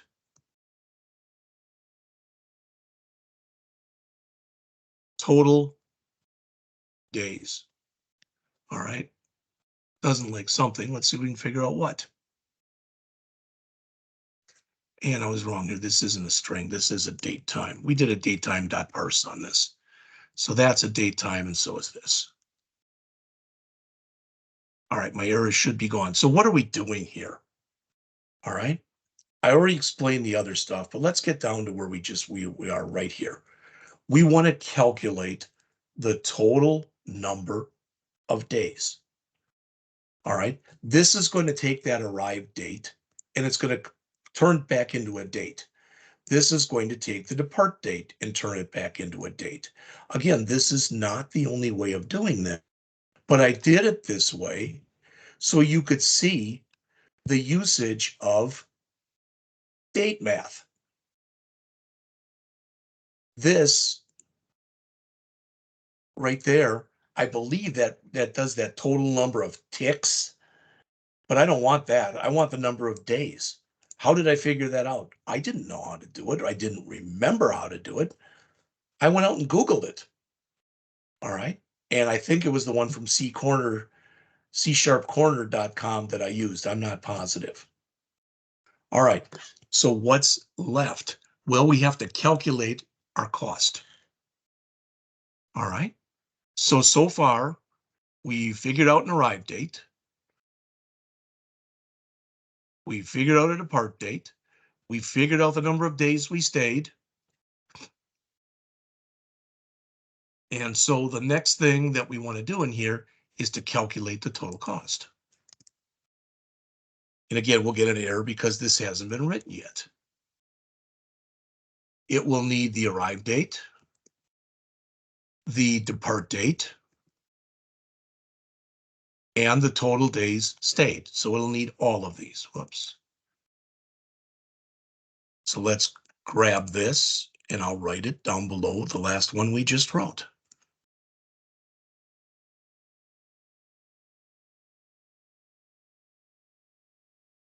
So that's down here. All right. So this will be the calculate the total cost. And I just call these arrive. It's a string. And I call that arrive. Not a date anymore because we converted it. String called depart. and an int that I call TDS. Oops, I don't know what I did there. Try that again. TDS for total days stayed. Okay, now I'll get rid of that. Now we have to calculate the total days stayed. Now, when we run this, please remember, when we run this, we're just doing parts number 1, 2, and 3 up here. So we're assuming that the cost for every night is $120. The reason I'm telling you that, that's what we put in here as price per night. We're going to add to that another constant in just a few minutes. But when we get done with this now, it's going to show our average price per night, regardless of when we book, to be $120 because we're not incorporating a weekend rate right now. All right. So in here, pick some local variables, decimal, total cost, set that equal to 0.00M, and an average cost, which again, I will set equal to 0.00M. All right. Now we're going to come in here and for right now, there's not going to be a whole lot more that we're going to have to do in here. I am going to parse these. We're not going to use the parsing right now. All right. But we're going to use it in just a couple minutes. So I am going to come in here and do a date time AD for arrival date equals date time dot parse arrive. DD equals date time dot parse depart. Now, in a couple minutes, we're going to put a for loop in here, and that's going to check to see if the day of the week is a Friday or a Saturday. All right. But we're not going to have to worry about doing that right now. All right. And what I'm saying is, I'll tell you what, I'll write the loop and we'll put it in here. So for date time, D equals arrival date. And while that date is less than the departure date, D equals, we're going to add a day. D dot add days 1. And if that confuses you, this is a loop. I've been using LCV in here, but this is just D for days. Set it to my arrive date. As long as I haven't reached my departure date yet, add 1 to the current days. All right, now we're going to come in here with an if statement in just a couple minutes, but for now I can just say total cost plus equal, I think we call it price per night. So in other words, if I stayed 5 nights, it should give me a total cost of $600, 120 times 5. That's what should happen. All right, and our average cost is going to be equal to our total cost divided by the total days we stayed.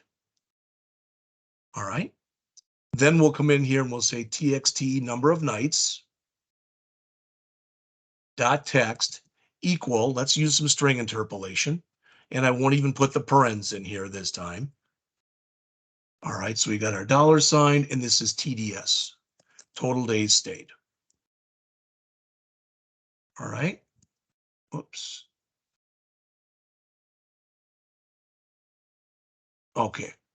And then our total price. And that'll be equal to, bring that down and change the variable name to total cost. And we will format that for currency. All right. And then finally,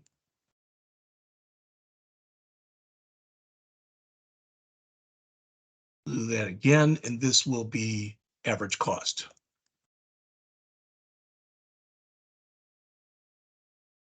Again, the currency. Now, we are to the point in this class. I am doing some stuff in here that's new. I get that. But the logic should make sense to you.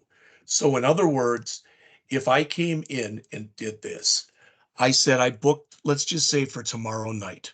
So February 22nd. All right, that'll be my arrival date. And I'm going to, on February 29th, that will be my departure date. All right, then you should all be able to tell in here, okay, D, when we start, D is equal to, come on, there we go. D is equal to the arrival date. So when we start, it's equal to the 22nd. As long as it's less than the 29th, keep adding a day to it. So it'll add 23, 24, 25, 26, 27, 28, and then finally 29. All right. We will take the total cost and add 120 for each night we're there. We'll do the average cost. Again, this will change in just a minute. And then we're printing out all the information. So let's see if that works right now.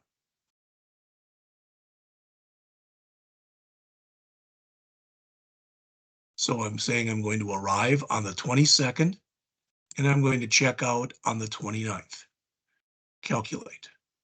All right, well, it doesn't like something. It says attempted to divide by 0, which means that I'm not changing my TDS figure. All right, my total days stayed. It says to divide by 0, so it must be getting 0 passed in. I screwed up someplace. Let's see where we're setting total days stayed. There it is. Return this. All right, and up here, no, it should be right. We passed it in like this in total days stayed. You know what? Great time. Let's set a breakpoint right here and see if total days stayed is being set. So again, 22nd through the 29th, calculate. Okay. Arrive date, 2/22/24. Depart date. Ooh, arrive and depart are both the same. That could be screwing things up. So let's look at what we passed into it.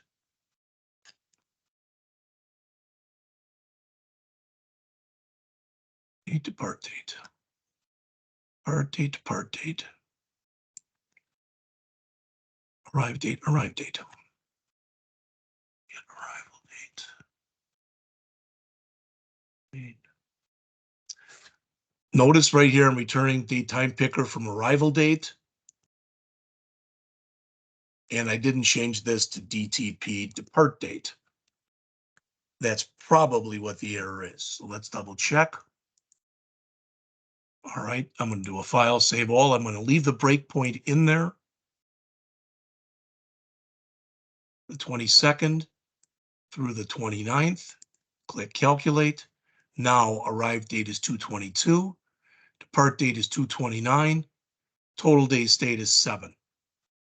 I continue to run. There you go. Far as I can tell, everything is now working. All right. I screwed up, but it was a good screw up if there is such a thing, because it allowed me to go in there and show you setting a breakpoint.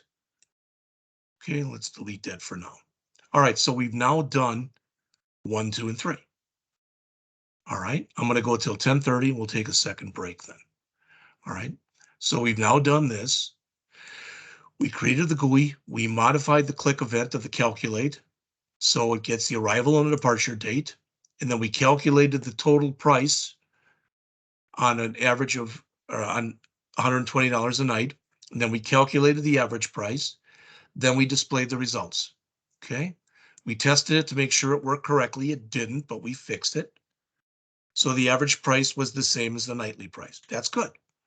All right. Now we want to add an event handler for the load event of the form. All right. So I'm going to do this. I'm going to grab this comment and I'm going to double click on the form to bring the load event of the form up. And then I'm going to paste this in. Okay. Let's just move all this over. This will be fixed in a second. Just bear with me.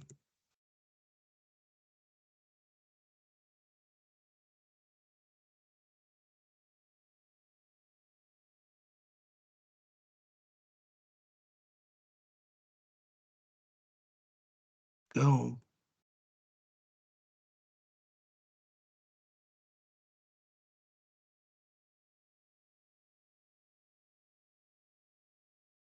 All right.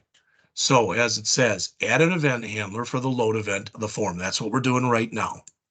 This event handler should get the current date and 3 days after the current date and assign these values as default values. Be sure to format the dates as shown. Okay, not a big thing. All right. So they're default dates. So let's come in here and let's call a routine called set default dates. All right. And we'll write it right down here.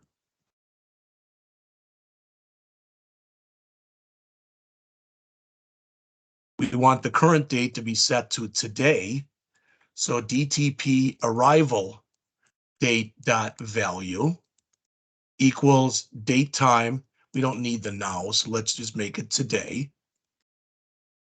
And our DTP departure date dot value, that'll be equal again to date time dot today, but we want to add to it 3 days. Wrap your head around that if it doesn't make sense, because this says, and it's add days, not add. That's why it's giving me an error. Here we go.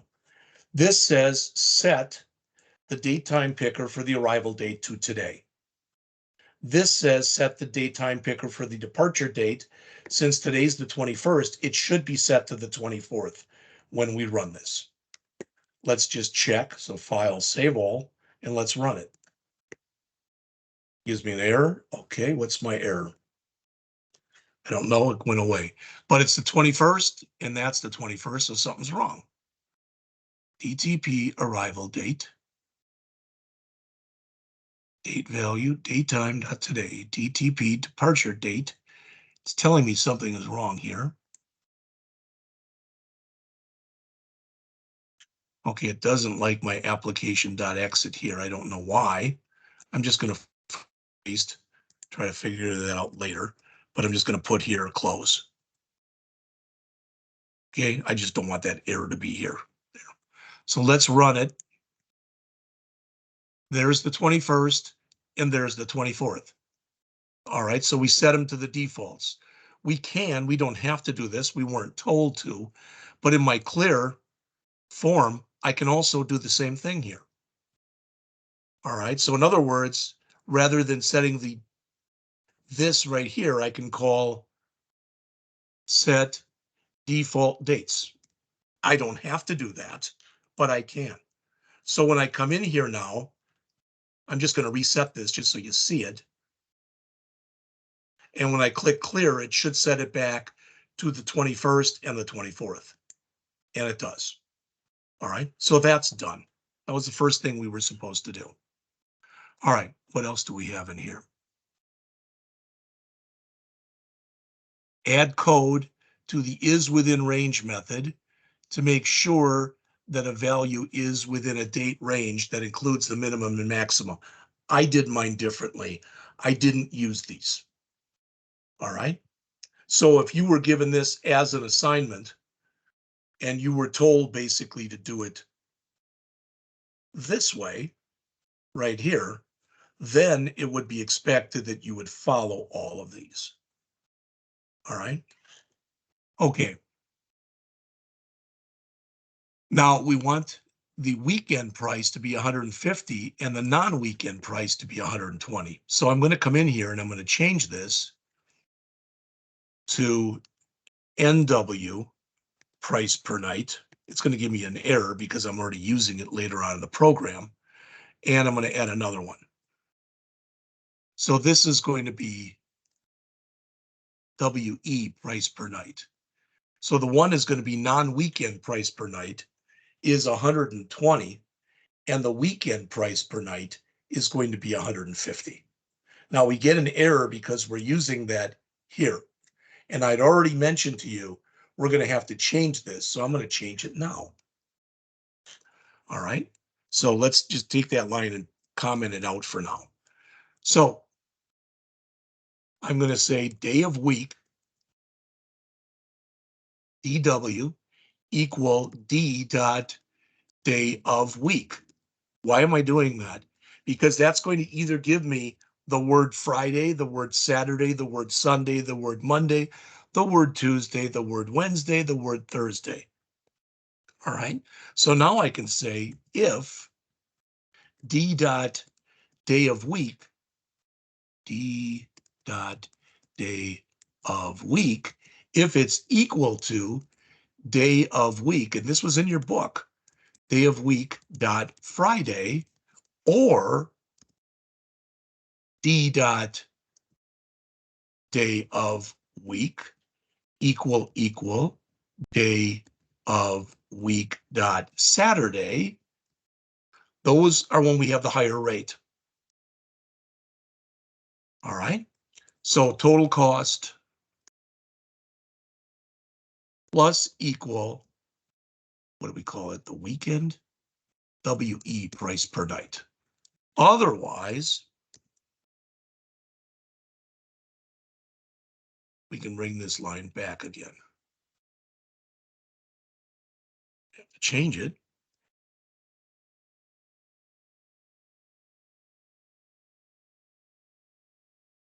To non-weekend price per night. All right. So again, let's play computer here. All right. So, whoops, get that back again. We just looked at this, right? Wherever the heck it is, right there. So if we do this, we've got Friday, 2/22. We've got Saturday, 2/23. Sunday, 2/24. We've got Monday, 2/25. We've got Tuesday, let me make this bigger, 2/26. We've got Wednesday, 2/27. And we've got Thursday, 2/28. We're checking out on the 29th. So this should be $150. This should be $150.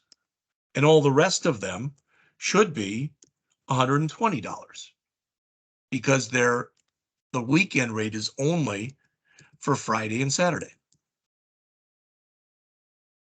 So if our code is correct, all right, so for a total, oops, we will have 150 and 150. That's 300, 420, 540, 660, 780, 900, I believe. So this 1, 2, 3, 4, 5, that's 600, 750. It should be 900. So let's see if the program works as expected. So again, I'm going to change this so it's tomorrow. It's Friday. Oh, I did the wrong dates. Let's do it this way. We'll do it the 23rd. I want that Friday to be in there. And we'll do that until the 1st. So let me change this. Of course, these are all wrong. So this will be the 23rd, 24th, 25th, 26th, 27th, 28th, and the 29th. And even though we're logged, so this is our arrival date, so we have to pay for that. This is our departure date, so we don't have to pay for that. We're leaving then. So it should be 900 if I did it right. The dates were wrong, but I think the rest of it should be right. So the 23rd, leaving the 4th, calculate. 7 days, $900. 900 divided by 7 is 128.57. I believe at least we have finished the first one. All right. Now tomorrow, we're going to do one more problem after the break, but tomorrow I'm going to give you your homework, and I'm not even going to lie to you. All right. One of the problems I'm going to ask is that you do this one, but do it this way. So I just did it for you using a date and a time picker. I'm going to ask that you do it using text boxes and follow the instructions that are in here. All right. Okay, so we're going to take a break. It is 10:33. Let's come back, please, at 10:45, and we're going to do this second problem, work with strings. All right. So I'm just going to create do all the fundamental stuff before we get started. So 10:45, I'll see you then.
All right, I'm hoping that everybody can hear me. Again, my uh, internet connection dropped, but I built the GUI during the break. So you can see we've got 1, 2, 3, 4 labels, one for an email address with a text box, one for a city with a text box, one for a state with a text box, and one for a zip code with a text box. All right. The zip code is, you can't see your screen. Okay, thank you. Fix that right away.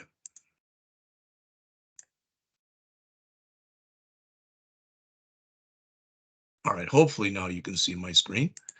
All right, so again, email address, city, state, and zip. Now there's going to be a couple things about this. First of all, they want the state to only hold 2 letters. We have never talked about this, but if I go over and click on this and I go over to my properties window, there is a max length in there that currently is set to 32,767. I'm going to set it to 2. That's all I can put in there now is 2. All right.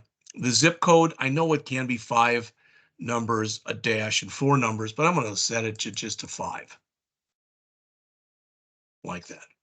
Do we have to do it like that? No. It's just the way that I did do it. All right. I've said this to you many times. I'm not claiming the way I do things is the best way. I'm trying to show you it in what I consider it to be the most intuitive way possible. I already put the code in for the exit. For a clear, I'm just going to clear, clear, clear, clear, and set. All right, but we'll worry about that in a little bit. Let's take a look at what we want to do in this particular example. All right, create the GUI, already done that. Add code to parse the email address into 2 parts. The username is what comes before the @ sign, and the domain name is what comes after. So, as an example here, my email is jpscott at rankin.edu. So if I parse this correctly, my username should be jpscott, and my domain name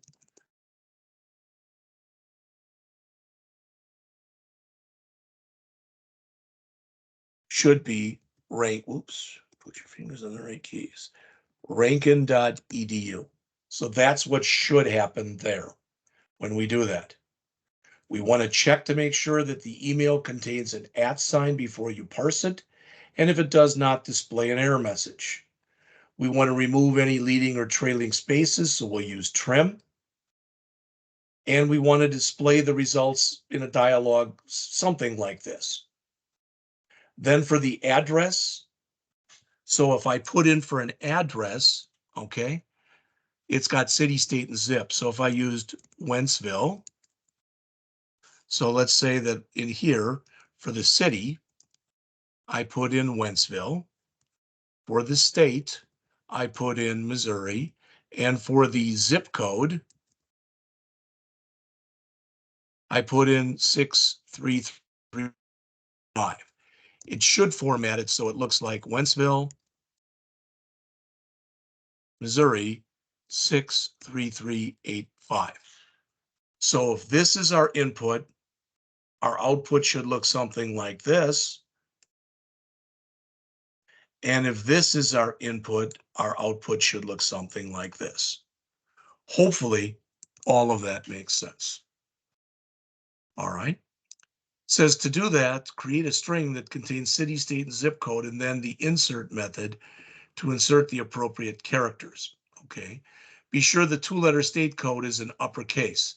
You can assume, which is always the worst thing to do, but we will assume it, that the user enters appropriate data in each text box. All right. Display the results in a dialog like the second one shown. Test to make sure it formats everything correctly. So again,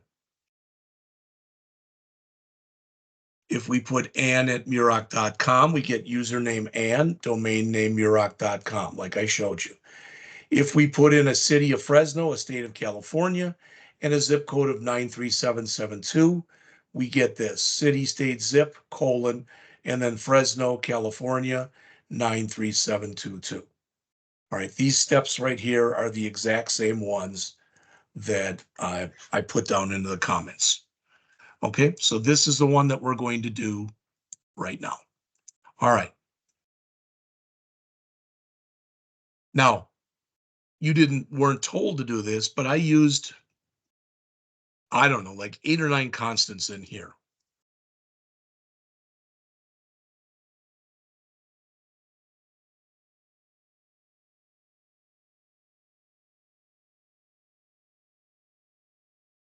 Right? Like I said, this is just the way I did it.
Last one.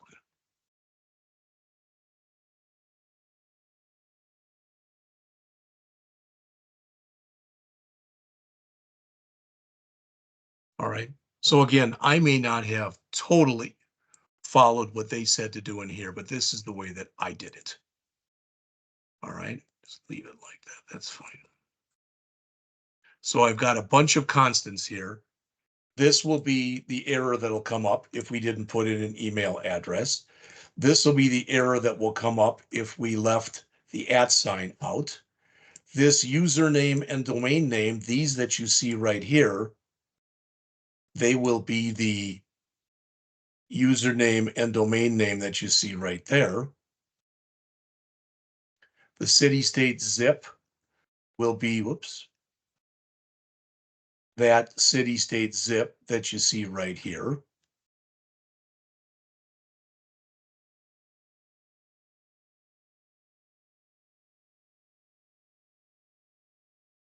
The formatted output is going to be just that. If we leave a username off, we're going to get that. If we leave a domain name off, we're going to get that. And this will be, as it says, our parsed email address. All right, so I'm going to use all these strings that are in here. Find 2 global variables.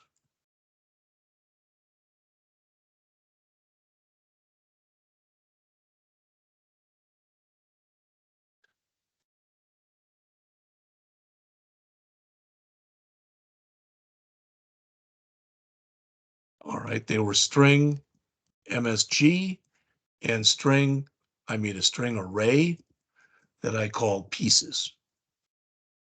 All right. And again, I just want to tell you this. First of all, I forgot to rename it. When I tried later, it didn't let me. So that was my fault. But as we go into this now, I can't say this to you too many times. A lot of times when I write this stuff is I write it later at night. So sometimes when I go back and look at it, I go, why did I do that? But I just did it.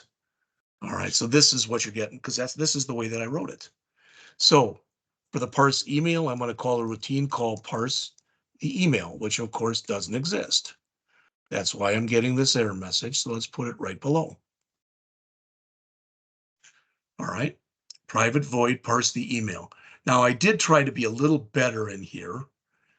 Okay. We could have an argument null exception if there was nothing put in there, and we could have a format exception if it was malformed.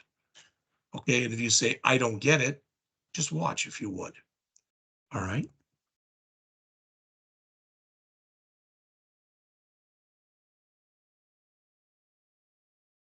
This is local. I'm creating it right here. This is global. I created it out here. I want a global message that I can be able to use.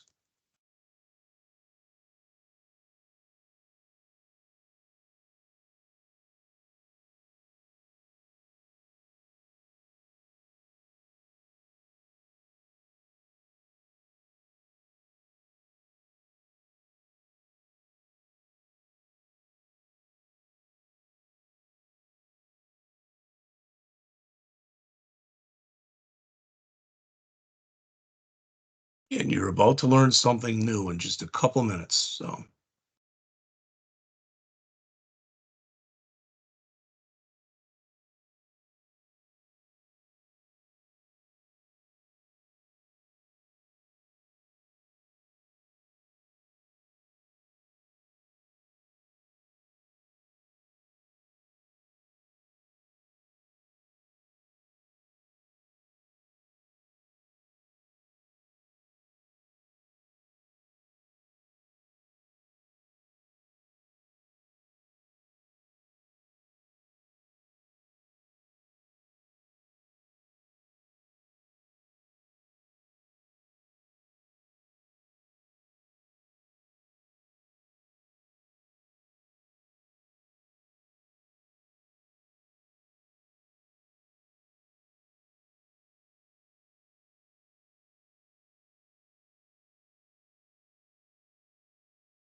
right.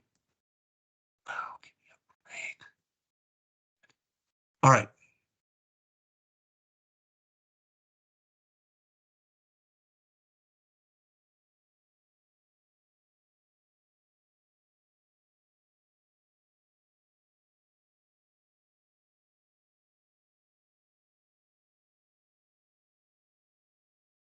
Write these two, and then we're going to go back and go over everything. So,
All right, so taking this from the top, and I'm going to write this one in just a minute, and this one.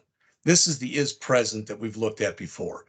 So if for some reason we don't put anything in for our email, remember we're parsing the email here. If we leave it blank, then this is going to return false. So we throw an argument null exception. There was nothing in there. So we want to clear our form, give a system message, and then give our own message. And the title of that will be no email. If we get down to here, like it says, it wasn't empty, but it could be malformed.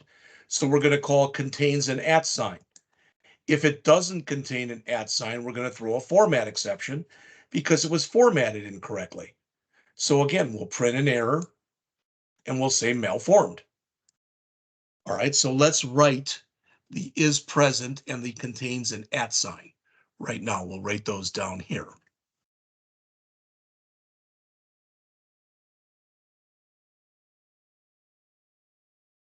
Right out of Muroc.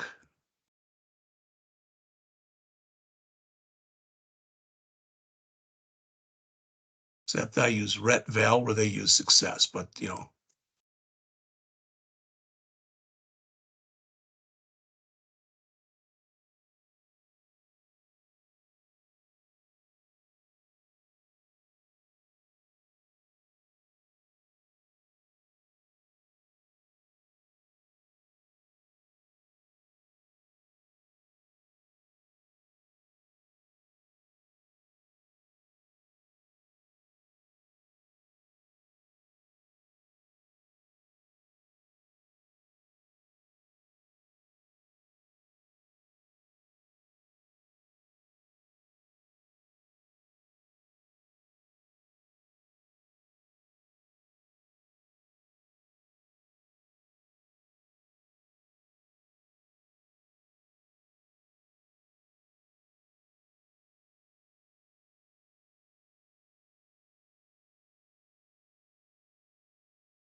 Okay, of course. That. All right, so we're going to tell it here our is present, and we're going to pass in this. This is new. What the hell is this? Well, every single thing that you create, every control you put onto your form has a special value that's called a tag. It's right here, right up above where you put in the text. So I'm going to type in here email. That's, I better spell it right. That's the tag. All right. We're letting it know that this is referred to as email. All right. So that's the first thing. You say why? Well, we'll go back and we'll look at it again in just a second. But now we have not written yet contains an @ sign. We didn't write that one, which is one of the reasons we're getting that error right here. Let's come down and write that one. Right after is present, we'll write that one.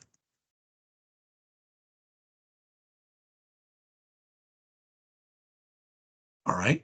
Now, I'm looking at this, result equal, okay, that's fine.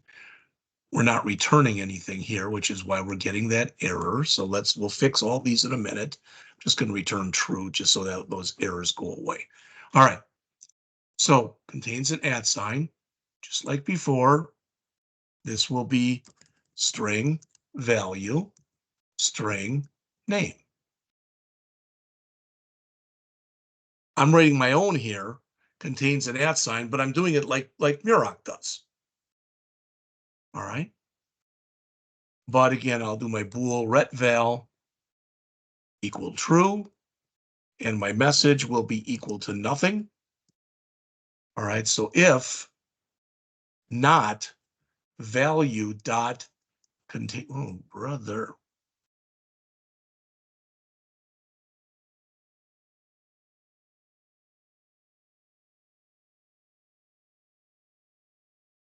So this is saying if there is no @ sign here.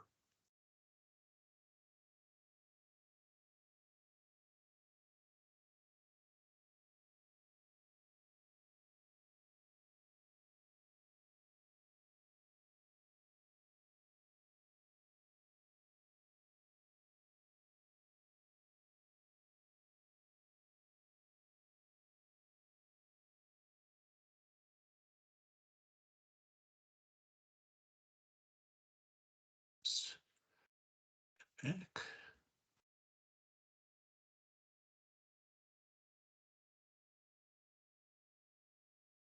All right, it's saying that I'm missing an it. Let's see, what do we have here? I don't need a paren. Okay, so for this at sign, we came in here, we're seeing if it's present. If it's not, we're throwing an argument null exception, which we'll catch right here.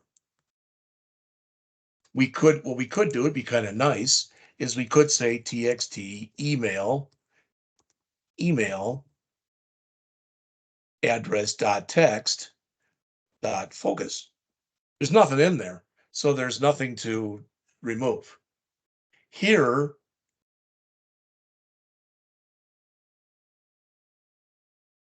that's the format exception. So we left off an at sign. So here we can remove.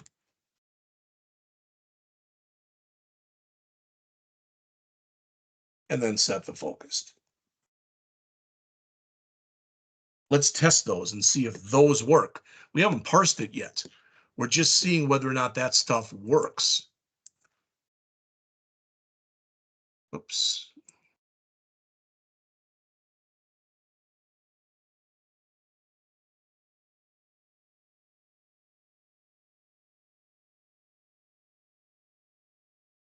All right, we're leaving it blank. System message value cannot be null. Our message email is a required field. Okay, I'll put in hello, so it's malformed. It will not have in it. It will not have in it an at sign.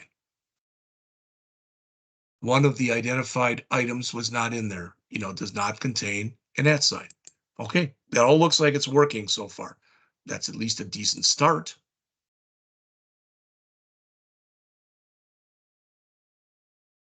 All right. So going back to when we're parsing, parse the email. Didn't work, so we throw this. Didn't work, so we throw this. If we get down to here, we put in an email address. So if we get to here, there was an email in the text box with an at sign in it. So now we can break up, I should say parse the email into the username and display name. Domain name, not display name. Then display them both. All right. So I wrote another routine called split up the email.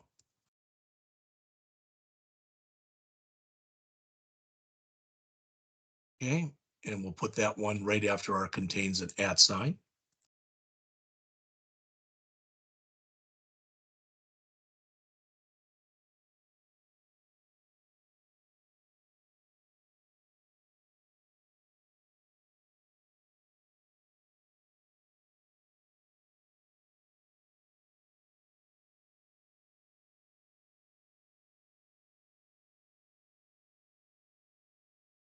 Well, we'll need what? We'll need a string for the username. We'll need a string for the domain name. And we're going to have another string, our output str, where we're going to combine them. All right. So I just called it pieces, which is probably a dumb name.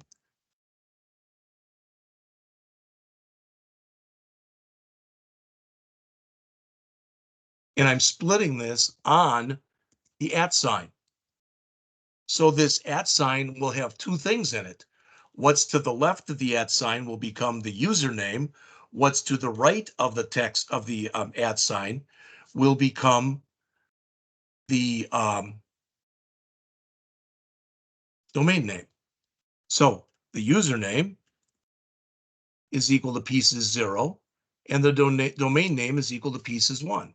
But it is possible in here, like I typed in hello. So in other words, it has a username, but no domain name.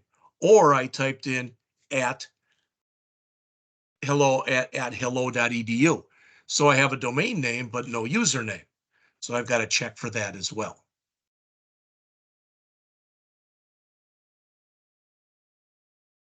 So if the username is empty,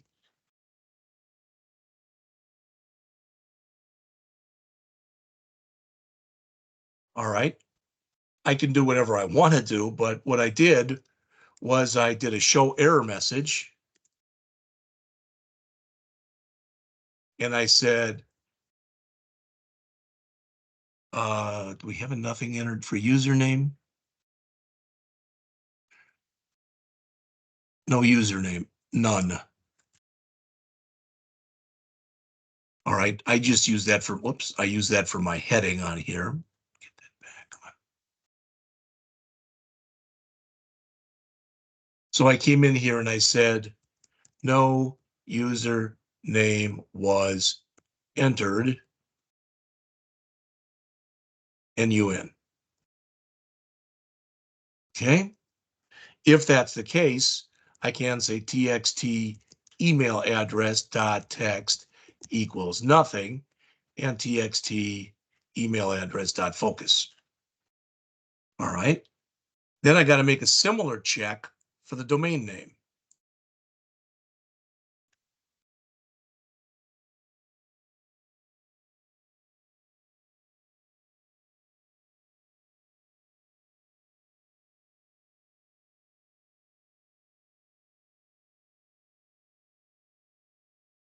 Okay. That's handled both of those. All right. And I really don't want to even continue here, so I can just return. I think this is a void. Yeah, it is. And because there's no sense in going on, it was incorrect. I can return here too. All right. So if I get down to here, everything was good. Valid email address entered. So output str plus equal username plus the username plus, I think we wanted it to be a blank line in there, and then output str plus equal, spell it output str plus equal, I have to give it an assignment, equals nothing. All right, and this was the domain name plus domain name. All right. And even though it's not an error, I called show error message here anyway. And I passed it our output string and PEA, which is parsed email address. There's no semicolon there. There we go. Now we should be able to do that part. We'll do the address in a minute. File, save all, and run it. All right, let's first just put in hello. So there's no @ sign. Does not contain an @ sign. Okay. Let's put at hello.edu. Now we get that there's no username. That's good. Now let's put in hello at goodbye.com. And that worked. The username is hello. The domain name is goodbye.com. This doesn't say that it is somebody's email. It just says it was not a malformed email. That's all it's doing here. And that's what we wanted it to do. So that appears to work. Well, clear isn't clearing that out. Well, let's take a look at our clear.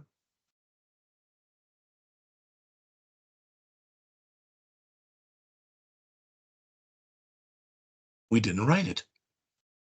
So txt email address dot text is equal to nothing.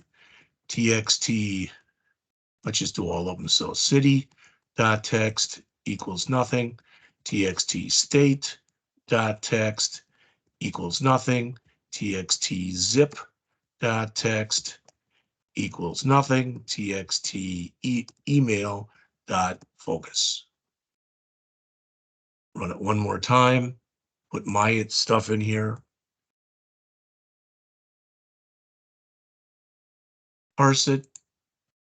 That worked, and clear worked. Okay, one thing I did not do, like I said, I wrote this right before the break and didn't do this, and should have, and that is to quickly set the accept button. We'll set it to parse email. I'll set the cancel button to clear. Set the start position to center screen, and set this is going to set, these are all valid fields, so it'd be 0, 1, 2, 3, 4, 5, 6, 7, 8, 9, 10, 11.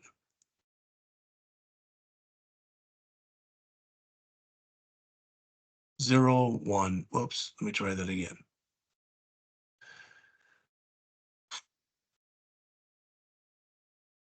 0, 1, 2, 3, 4, 5, 6, 7, 8, 9, 10, 11. Verify that that works.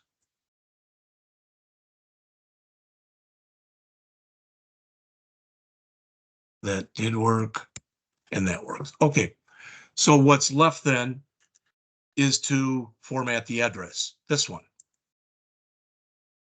All right, so we call this one parse the email. So let's call this one format the address. This is not real long, so we'll do this, and this will be it for today then.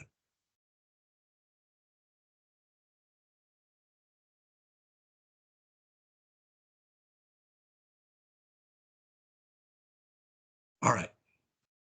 Well, if any of these fields were empty, any of them, be it the city, the state, or the zip, all right, if any of them are missing, I don't want to go on here. So did we do anything here for this? I didn't. I could have written more, but I didn't. That's fine. So I'm going to say if txtcity.text.trim is equal to nothing. I'll try to remember to go back and put in there correctly the is null or empty. I don't know what my problem is. So if that's the case, show error message. You must enter a city.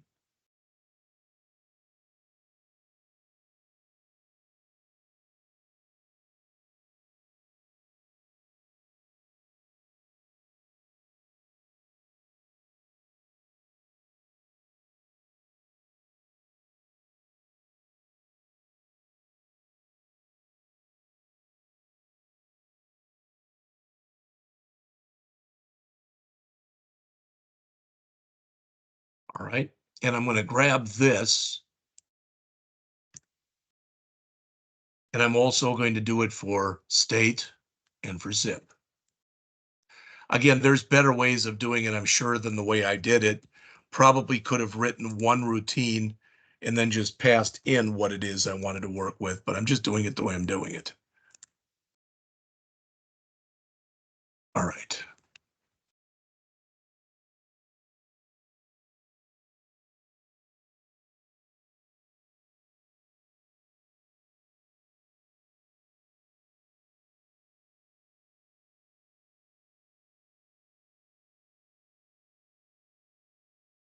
All right, so that checked those boxes as far as all of that stuff. All right. So if I get down to here, there was input for the city, the state, and the zip code. So display all. All right.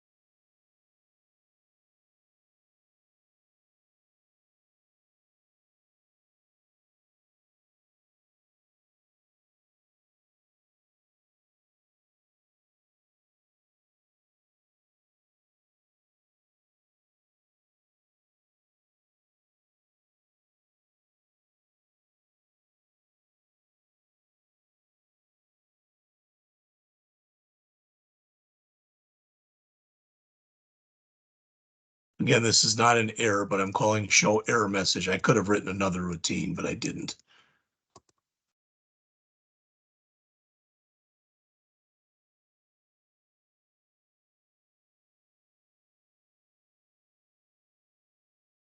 All right, that should be everything. So let's just take a quick look. So we call format the address. If any of the three fields, so if the city or the state or the zip code, if any of them are empty, and that should say zip.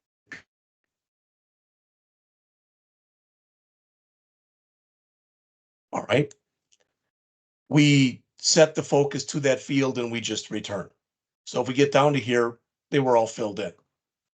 So we build our output string. We're told to write city, comma, state, space, zip, colon. So that's what this is.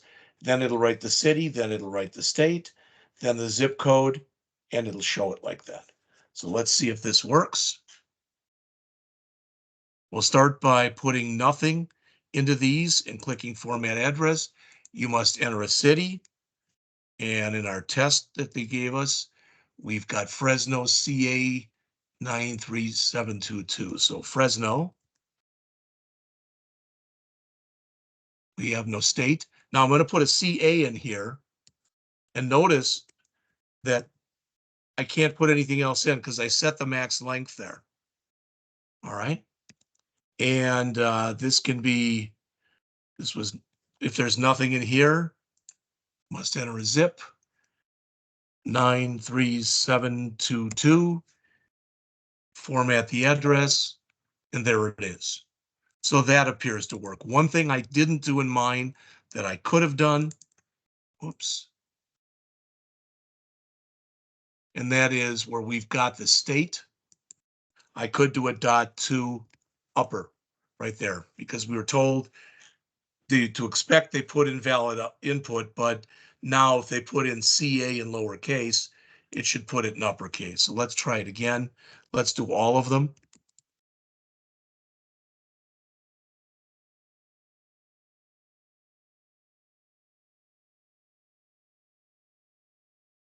So there's our parsed email. That looks correct. And here's our formatted address, and it is put in uppercase. All right.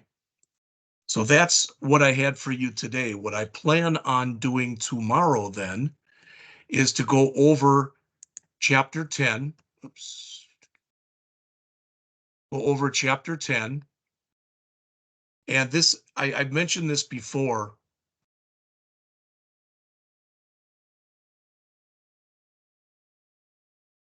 This is kind of a hodgepodge chapter. There's a lot of miscellaneous stuff in here. We're going to learn about new types of controls. There'll be a list box, which we have dealt with, radio buttons, drop-down lists, check boxes, and group boxes. All right, this how to set the tab order, you know that already. We will also build a couple simple projects, multi-form projects, so you can see how those are used. And with a message box class, you've done that already. This is actually a pretty good program at the end of the chapter. So we'll spend a little bit of time on that.